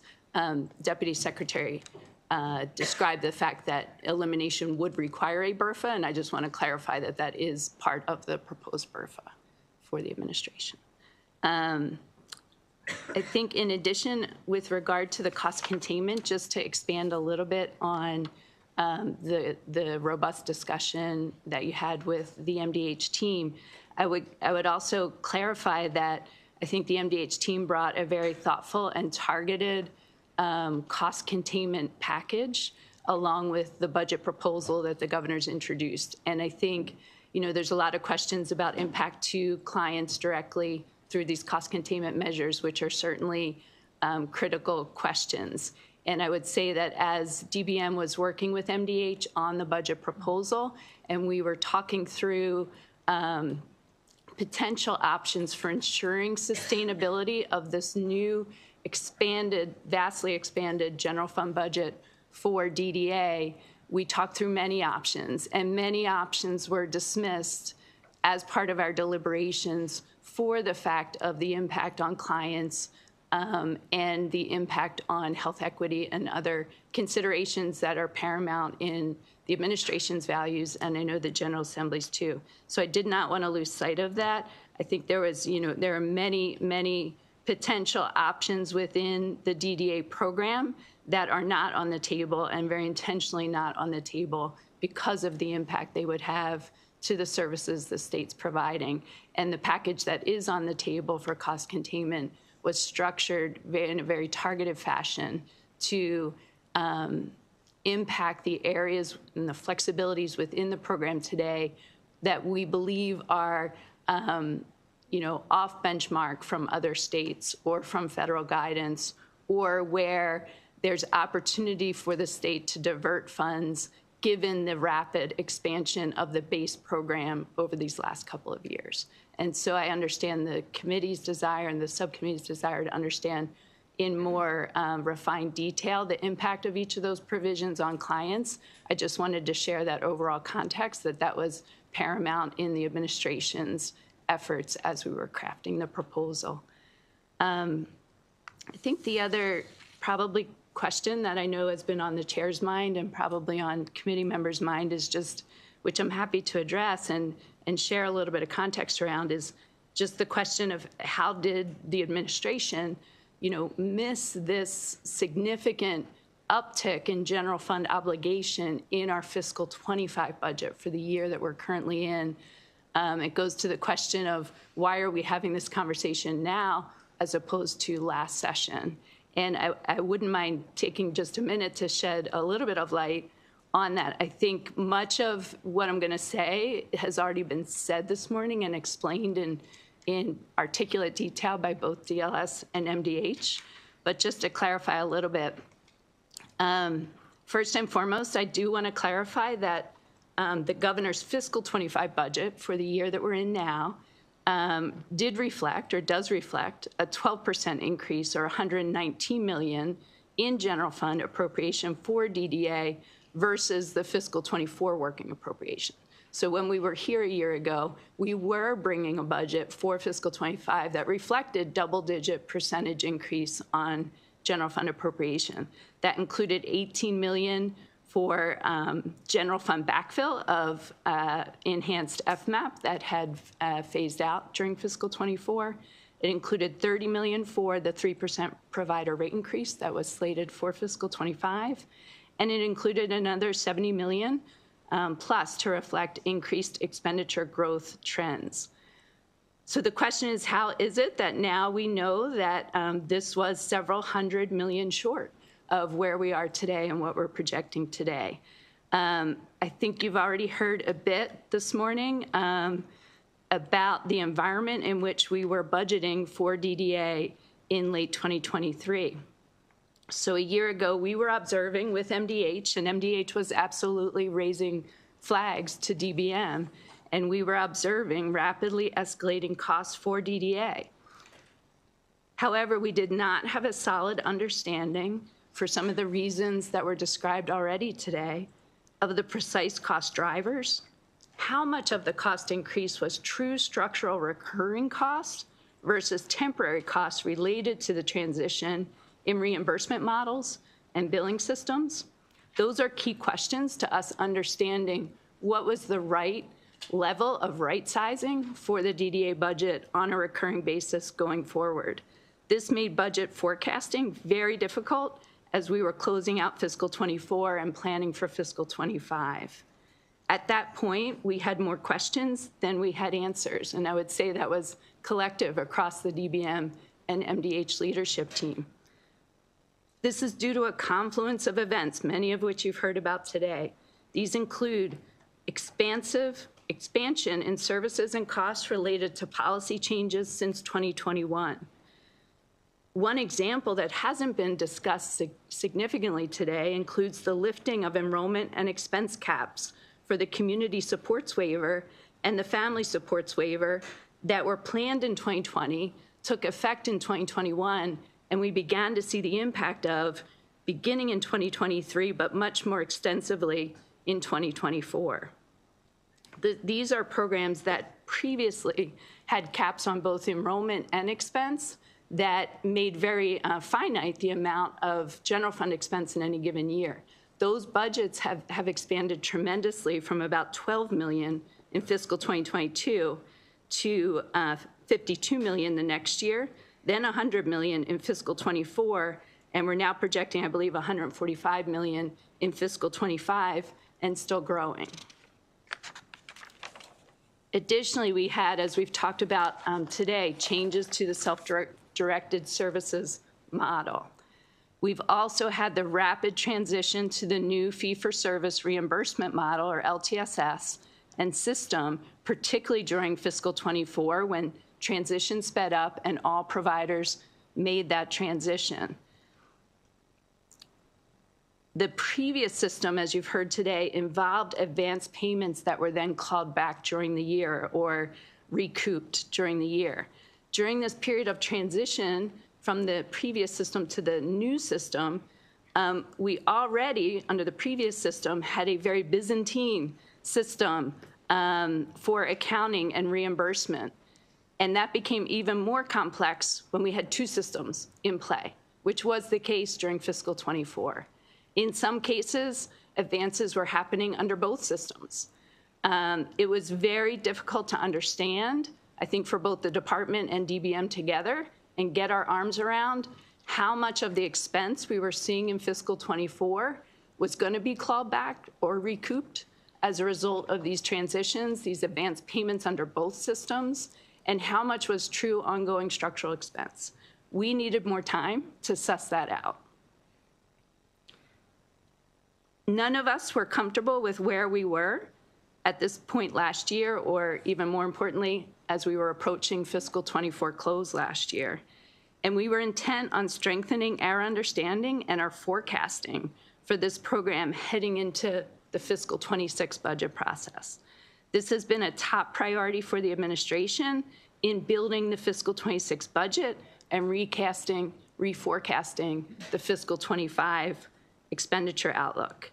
To gain a clearer understanding of the trends within DDA, a true forecast for the cost going forward, and just as importantly, a plan for how to fund it, which we wouldn't have had a year ago sitting here. We were grappling with understanding what the true ongoing recurring costs were, and then we also had to grapple with how are we going to fund that within the envelope of the general fund. This has been our top priority this summer through the fall as we've been building the fiscal '26 budget, along with similar challenges related to the Medicaid budget, child care scholarship budget, and some other areas that are top priorities where costs have been growing significantly, and we've been working to ensure that our budgets going forward, fiscal '25, fiscal '26, and on, are reflective of the true cost to the state and are reflective of a sustainable plan to cover those costs. We owe that to the DDA community, and we owe that to each other. I would say that we still have work to do, even within the DDA budget. I would say that I am proud of the work that the DBM analysts working alongside MDH have done to get us to a point now of a more reasonable understanding of these costs for fiscal '25, fiscal '26 forward, and certainly to bring to the legislature a plan, a proposal from the governor for how to sustain this level of investment going forward. but I would not want to leave here without the impression that there is also more work to do. MDH has flagged for us at DBM already that they are concerned that the rate of growth is continuing to increase beyond the estimates that are reflected in the governor's allowance. We have work to do to get our arms around that. Those discussions began yesterday with our team, DLS and MDH, to understand what level of data we need on an ongoing basis, to understand what's happening within these costs, and how best to optimize general funds across this universe towards the best outcomes for the clients. But this work is not done. I think a tremendous amount of progress has happened in the last 6 to 9 months to get our arms around this, to deliver a proposed budget to the legislature that sustains the really incredible investment the state has made in the DDA services over the last 2 to 3 years to a large extent, with some refinement through our cost containment proposals.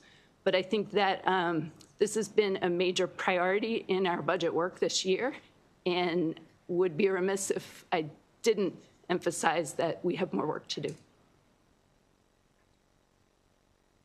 I certainly appreciate that, Madam Secretary. Look, it's important to see what has happened, because obviously we don't want to see it happen again. And that's ultimately the real answer, is preventing that from happening again. It's I think it's critical, as you point out, that we have to be aware of the costs associated, the long-term implications of what we're providing. At the same token, we ask others to do this job, to provide supports to people, whether it's through the providers or self-directed, one way or the other. And so it has always been, and based in my earlier question about the rate study, and obviously it costs to provide these services, and there's market considerations. These are businesses, in a sense, in one way or another, to provide a service, the cost of employment being a huge part of it, but there are others. And so as much as I am concerned about the budget, which of course that's our job, and we have to also factor in, obviously, what the real costs are to the people that we've asked to provide the services, because government, I think rightly so, for the most part, doesn't do that anymore. And I think the closing of institutions was a great move. It is the right move. But we rely on others now to do what government used to do. And that has to be realistic too.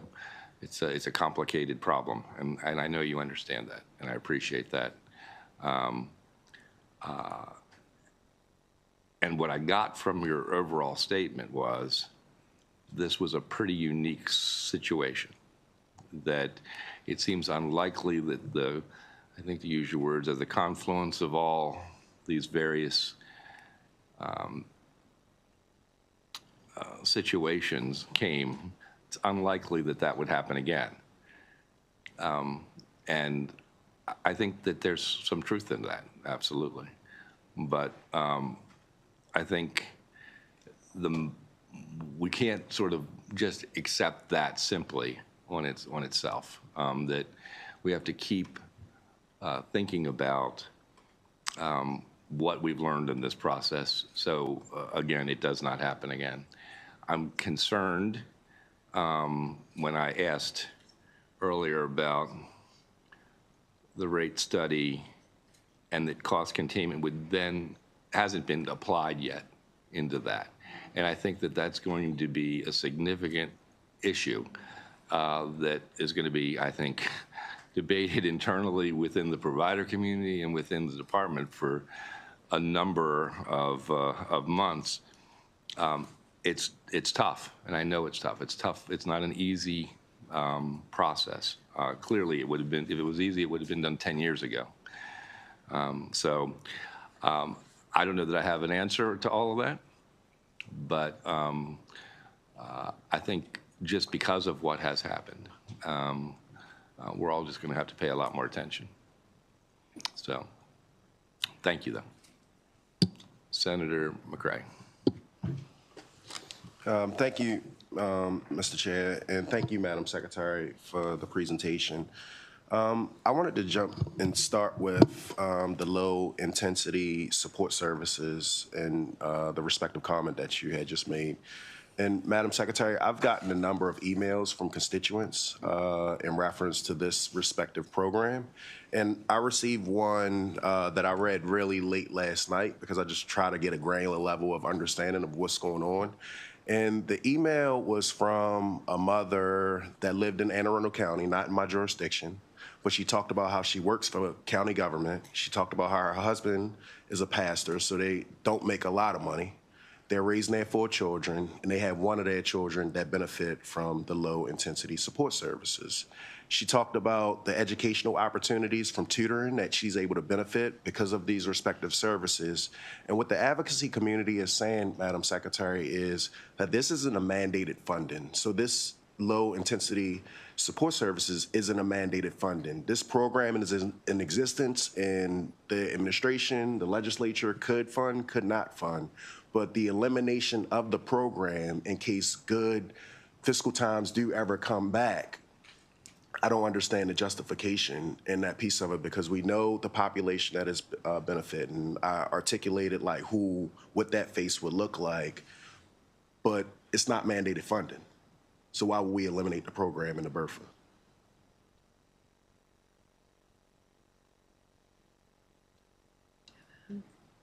Response? I mean, certainly we'll have the BRFA hearing coming up and the DDA budget hearing, where I'm sure the department can speak a little bit more about the services provided through the low-intensity support services.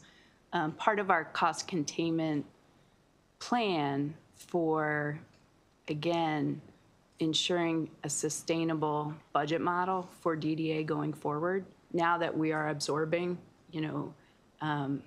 upwards of $500 million increase to the general fund obligation over the last couple of years. I'm not trying to say it's going up next year. Has been to look at those areas within the program where there's opportunity for clawback in light of the significantly enhanced benefits that are being provided under the core programs. Certainly not as expert on low-intensity support services as our MDH colleagues who may want to speak to this as well. But part of the proposal the administration put on the table was to roll back the program. I think our assessment was that that would require a BRFA to eliminate the program. I would ask Mark if he wants to clarify any more why we felt that BRFA was necessary.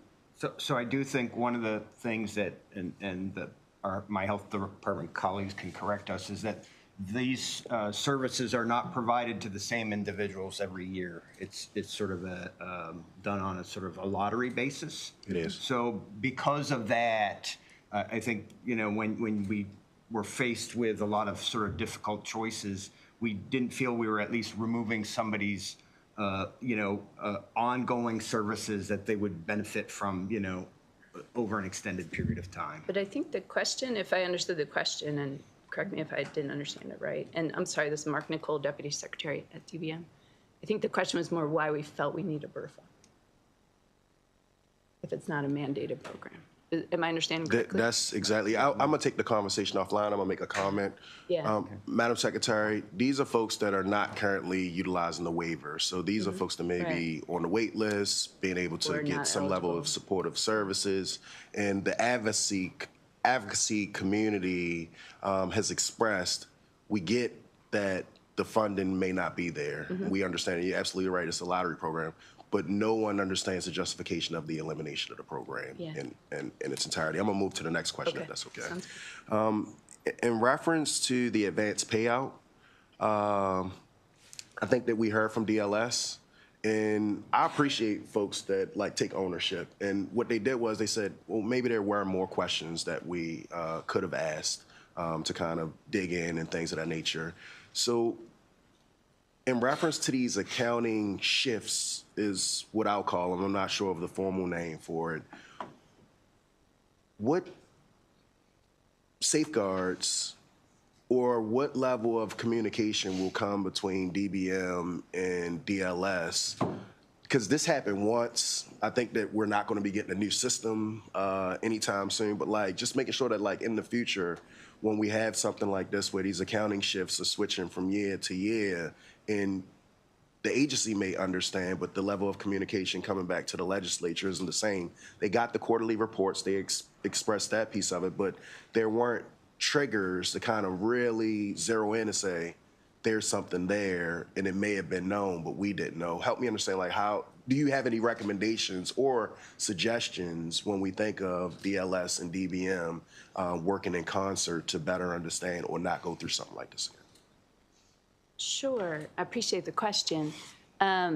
You know, and I don't think it's just DBM and DLS. I think MDH is an equal player in these conversations and information sharing.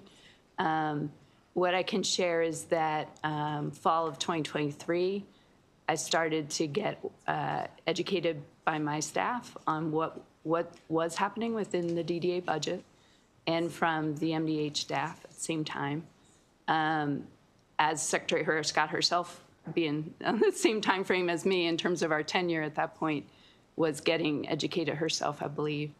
And we had a lot of questions around the advance payments, what they represented, the advance payments under the legacy system, advance payments under the new system, advance payments under both systems for some period of this time, and what was true expense and what was advances that were going to be recouped by the state, because you don't want to count those as true ongoing expense.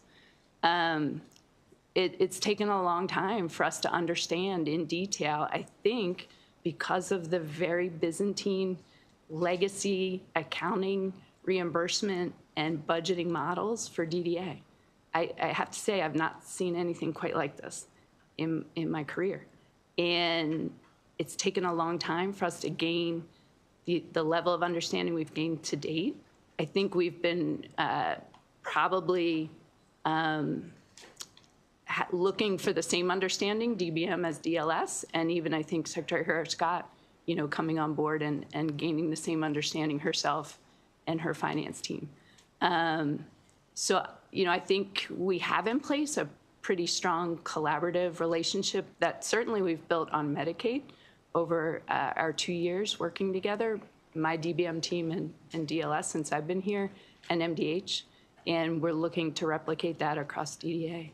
And I think that's the strongest suggestion I can make, and encouraged to see it's underway. And I know we're going to continue to make great progress, but as I mentioned earlier, we still have work to do to really get our arms around and be able to properly forecast DDA trends going forward. Thank you, Mr. Chair. That's all my questions. Thank you very much, Mr. Chairman. Madam Secretary, I do really appreciate you being here. I know this has been a relaxing exercise for you, so no, it means a lot to have you here.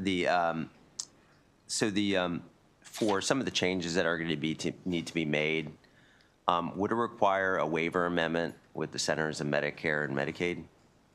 You know, Secretary Hurd-Scott would be better to answer that. Has she still in? In terms of the cost containment actions, yeah, you're asking because what I'm trying to figure out is which of those will require a waiver. Yeah, and if it does, so if you have to go to the Centers of Medicare and Medicaid for a waiver amendment, and they haven't been approved yet, how would we be able to calculate that as part of the cost savings? So I want to also just go back a little bit. We're not making the changes to the program for FY25. We still have maintenance of effort requirements tied to the ARPA dollars that we receive. And so that expiration is March 31st, I think April 1st. That's one of the things that we're looking at right now of the proposed budget options, what does need CMS. We did have a call with CMS to discuss what we're doing right now. So we will be working closely with CMS and make any changes to the waiver as needed based on their guidance. But we did update them on some of the things that we're considering.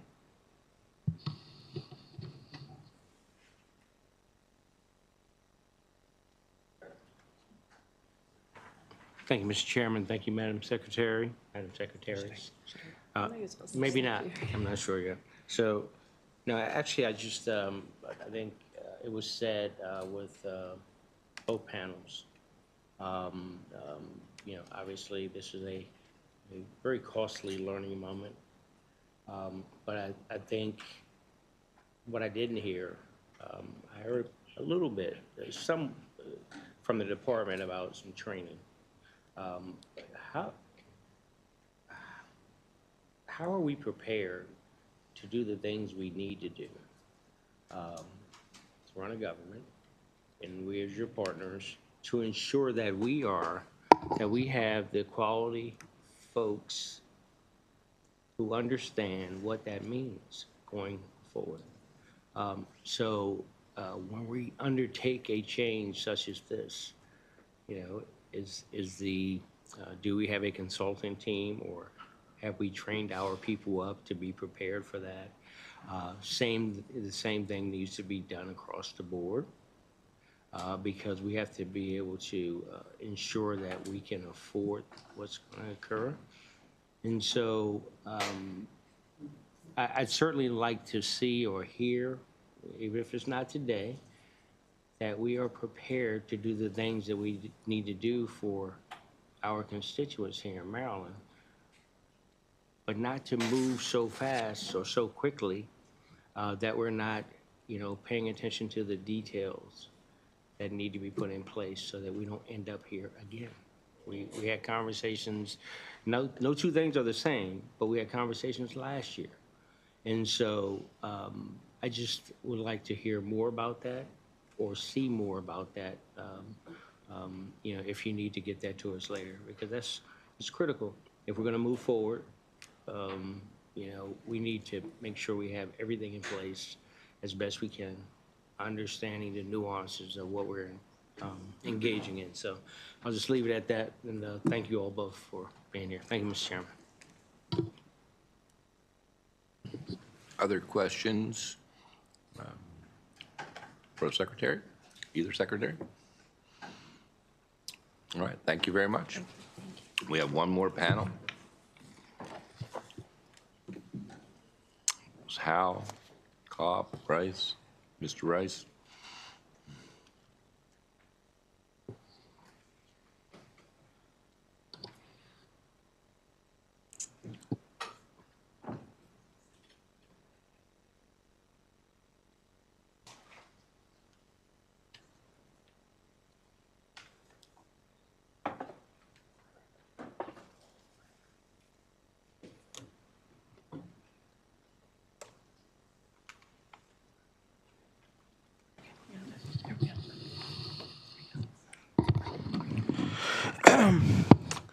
Good afternoon, Honorable Chairperson, distinguished members of the committee. My name is Matt Rice. I am the Executive Director of People on the Go of Maryland, which is Maryland's statewide self-advocacy organization ran for and by those with intellectual and/or developmental disabilities. We have over 400 members statewide across a wide variety of backgrounds and perspectives. It is for them that I'm here to speak, as well as myself. Not only do I advocate for people in services, but I'm also a user of those services. I want to be clear from the outset that we need to have a robust service system that works for everybody, regardless of the service model they may choose. My concern about some of the things that have been stated here today is that, one service model may be being put up against another service model. That is not what we as a community would want to see in any way, shape, or form. POG works with our provider community very closely to implement a wide variety of training and initiatives for people with disabilities to live their best lives and be their best selves. We also work very closely with the self-direction community as much as we can. And myself, as was previously stated, am a user of the self-directed service model. One of the things that concerns me about the proposed cost containment, although in my mind, as a simple man, I tend to view those, what we're talking about today, as potential cuts. One of the things that concerns me about this is what happens to those staff who are working in the self-directed service model who might be being paid at or above the reasonable and customary rate. As an employer, I can tell you when there is an issue with pay, the staff doesn't go to the FMS first. They come to me and they ask me, what is it that is happening here? And, while I understand that the state is in a tough fiscal climate, whether we're talking about people in self-direction or those in the provider-supported model, I will not call them traditional because I think providers do some remarkable things with very little. It is a question of, what happens to people when the state decides to go into cost containment or cuts? Are we saying to my staff person that is here with 2 kids that he might have to take a potential pay cut? Are we saying that somebody who works for a provider agency might have to take a potential pay cut because we're no longer taking into account the geographic differential or what have you? There is a human cost here, and I think what has to be stated clearly is that the community is here to work with the department, and we're here to be a voice, but I don't know that we feel that we've been heard. I know that when it comes to the new Waiver Advisory Council, our colleagues from the Maryland Association of Community Services, as well as the ARC Maryland, were not given a seat for that. So I think we need to have some discernment when it comes to these cost containment measures, and we also need to understand that there's much more in terms of nuance that we don't have time to go into here today, but we ask you to please consider the full impact of these cost containment measures and not to turn back the clock on a marginalized community that has made significant civil rights progress thanks to the General Assembly, thanks to providers, and thanks to Maryland in general. Thank you.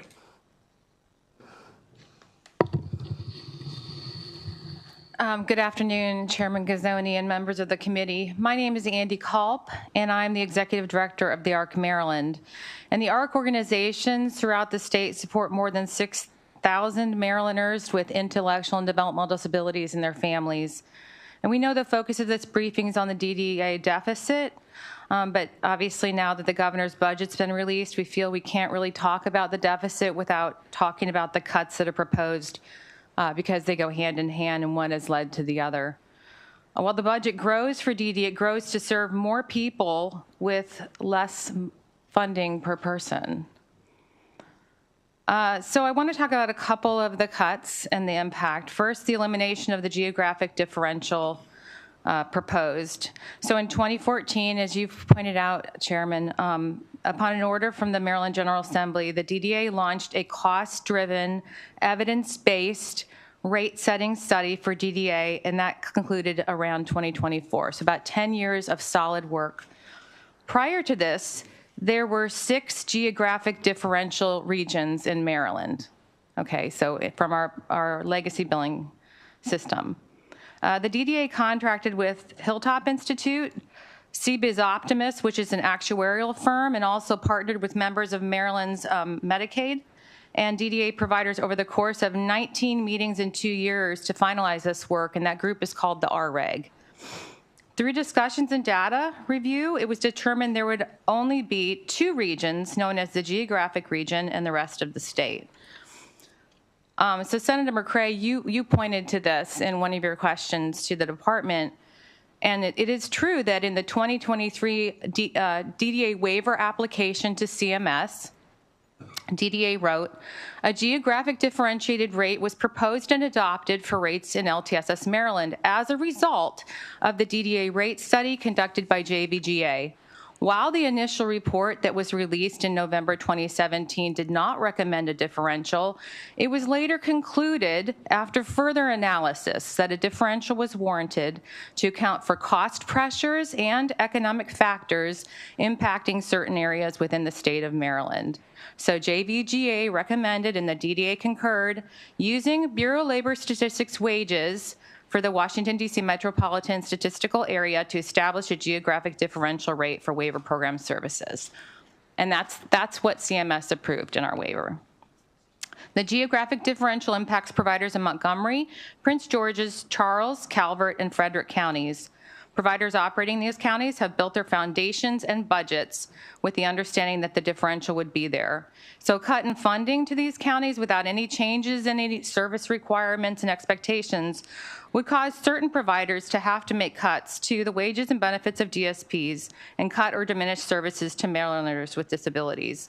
And since the geographic differential is foundational to our rates, it amounts to kind of kicking the legs out from under these providers at this time, and I'm not sure that they will survive. So on to low-intensity support services. I think everybody has an understanding of what they are. Now, I just wanted to say we've heard from a lot of families at the ARC that are very concerned about the elimination of this program. Many people use it for adaptive equipment and fencing for children who wander and live near busy streets. So it's a lifeline for a lot of families. The list awards for this year were made in December 2024.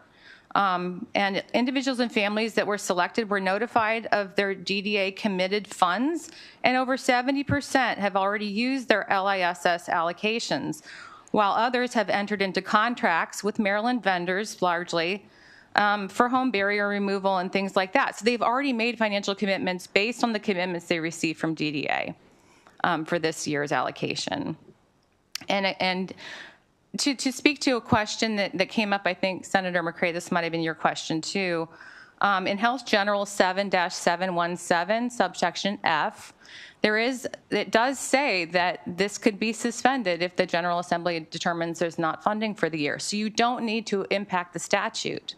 We can leave it intact. That part should be removed from the BRFA because it's not needed. In closing, the Maryland Association of Community Services held an event yesterday attended by some members of this committee, and one of the quotes from presenters stood out to me. It was one from Lieutenant Governor Runa Miller, who said that those closest to the challenge are closest to the solution. The advocates are in this for the long game. We have supported more DDA administrations than can be counted on two hands in collective experience at this table, and we've developed solutions for the better multiple times in the past. The truth is, for the past year, we've offered to be at the table to collaborate on solutions, and that offer remains. I just think that we're all committed to analyzing the situation and developing long-term sustainable and fiscally and ethically responsible solutions. Thank you. Good afternoon, Mr. Chairman and members of the committee. I'm Laura Howe. I'm the CEO of the Maryland Association of Community Services. And for those of you who don't know us, we're the statewide nonprofit provider association of agencies that support people with developmental disabilities. Our members are statewide, and they receive the vast majority of funding that goes to community providers for services. And I have literally never said a sentence like this in my life, publicly or probably privately, but I'm the only person left who's been in the room from the beginning. I was in the room when you all passed legislation. I've been in all of the rate setting rooms, all of the discussions with the department, all of the consultants that have worked on this. So for what that is worth, that's what I bring to the table. It's hard to back clean up after a hearing like this. I'm not going to get into the weeds about the dedicated hours and shared hours cost containment issue. It's complicated, but what I do want to say is that it will absolutely cut funding to many homes, many residential settings, and it will absolutely affect the quality of supports for the people in those homes. Our friends at CMS, Centers for Medicare and Medicaid Services, have said that the concept of tiered rates, whether that means a different rate based on acuity or a different rate based on a geographic differential, actually makes rates more cost effective. Doesn't make it more expensive, it makes it less expensive because you tie the funding level to something, to someone's needs based on their support needs or to where they live in cost of living, or both. And with these proposals, we essentially lose both aspects. We advocated, the community advocated extensively that rate setting address acuity. Somebody has higher support needs, they get more funding. If they have lower support needs, they get less funding. That recommendation was rejected, and what was proposed instead was this policy on dedicated hours. And that addresses a part of acuity in that people may need more hours of support. Doesn't address all of it, it addresses part of it. But it is critical to addressing acuity. And now there's a proposal to essentially remove that. The other thing I want to say is that we have a certified actuary on contract that supports our work through all of the rate setting. And one of the things that she has said in a very basic way is that volatility is bad for people with developmental disabilities. These proposals absolutely create volatility in our world. And one of the analogies that I've started to use is that with these two, in particular, major issues of the geographic differential and this dedicated hour policy, which is the majority of funding that they would cut. And I think there are similar issues to be, the similar impact for people who self-direct. It's like the game Jenga. These decisions were made. Rate setting is a complex, complicated 10-year process, millions of dollars in consultants to create the rates that we have. Is it perfect? No. Has it improved things extensively? Absolutely. And these two concepts were at the bottom of the tower. And when you pull them out and expect the tower to stand, it just won't across the board. I do want to say that when you look at DDA's budget growth over the last 2 years, because we keep talking about the last 2 years, in 2023, Governor Moore accelerated the minimum wage increase when he came in. And in doing so, he accelerated the rate increase that was tied to the minimum wage, the legislation that you all passed. In FY24 and 25, $195 million was budgeted for rate increases for our providers. 90% of that increase occurred because of the increase in the minimum wage. So when you take these policies that essentially cut 22% of the funding in our rate system, you do a lot of things, but one of the things you do is you leave all of that growth that happened tied to the minimum wage for every other Medicaid provider system that got it, and you cut it for us, and we're the only ones affected. The other thing I want to say is that I feel like there's a sense of, my goodness, we didn't know DDA funding was going to grow, and I can't speak to the internal accounting issues of any administration. But what I do know is, in 2014, you passed legislation saying it's time. State administration, you have to tackle rate setting, and you were very clear about it. And the reason you did that is because leading up to 2014, 1 in 3 providers that are almost all nonprofit operated in the red. They were barely struggling to provide mission-driven supports for people with developmental disabilities. And so there was a really good reason for it. Services were chronically underfunded. So to see a lot of growth isn't, I would argue, like a runaway freight train that is somehow there's all of this inefficiency. It's because services were horrifically underfunded. And just to give you one example, from 2007 to 2013, DD Services had an average annual rate increase of 0.75%. That's it. And if you go back decades, you'll see many, many, many years of 0%. So I'm going to wrap up. I just want to say that these issues are complicated. We've been here, much of the day. When we only talk about the impact of the budget growth, it feels like we're forgetting, not the committee, because you all have been extraordinarily supportive, but there's a sense of, well, we've just got to contain the budget growth. That's it. Like we're talking about widgets. We are talking about real people, real families, real direct support professionals, and they have to be at the forefront of anything that happens related to the DDA budget. Thank you.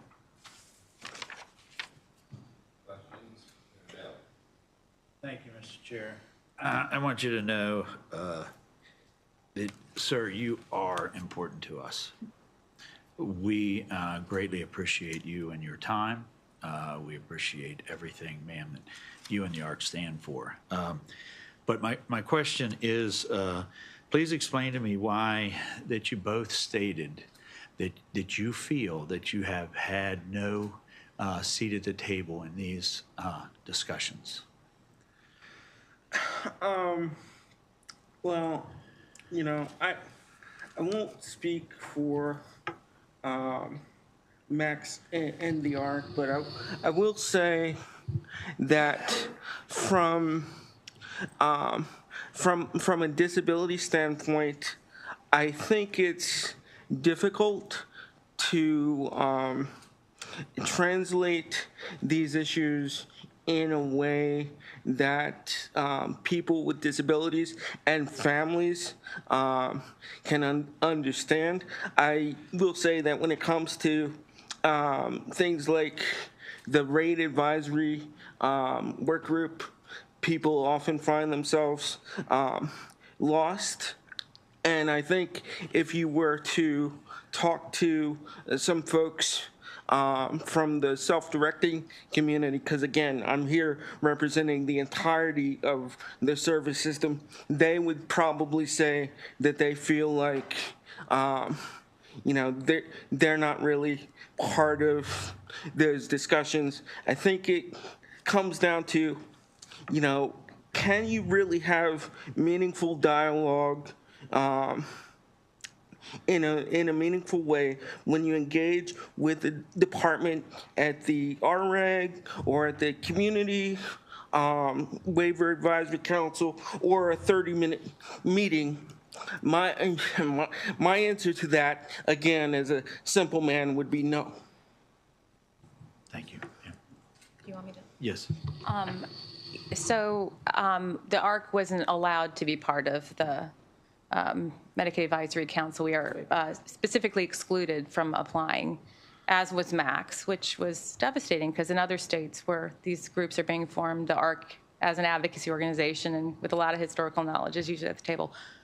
But I don't have sour grapes about that. It's also, I could probably count on one hand the amount of opportunities in the past year we've been able to sit down for, and it's a half an hour usually, with the department to get updates on some stuff we've brought to them. And so it's very different from, I've been in the field for over 30 years, and we used to be able to call and have conversations and work through issues, and that's been, and I don't know why it's changed, but that's been absent since January of earlier in 2024. Thank you. Thank you, Mr. Chair. Just a very quick question for Ms. Howell. Madam CEO, when you think about the increased flexibility for people in the provider support community, can you speak to that, or can you just let me know if that flexibility is existing? Sure. So one of the things that I think has been said is that that increased flexibility was built into the system for services, and that's driving cost increase. And what we've seen and been frustrated by is in many areas a reduction in flexibility. And what's happened is because of the way waiver services and rates were designed, in order to achieve any level of flexibility, the administrative burden has kind of gone through the roof. People's plans have to be changed, has to go through a whole process. Matt, I just heard Matt agree with me because he's been through this personally. If every time, instead of creating a system that allows and embraces flexibility, it has created an administrative challenge to achieve any kind of flexibility. So are there many more service definitions in our waiver? Absolutely. I think we went from something like 16 to over 40. But that doesn't equate with people actually having flexibility in their lives. Other questions? Thank you all for being here. Appreciate that. Thanks to everyone who participated today. Really appreciate it was a good discussion, a thorough discussion. Thanks to the committee members for being so engaged. Obviously, we've, as has been said before, we've got more work to do. So thank you all very much.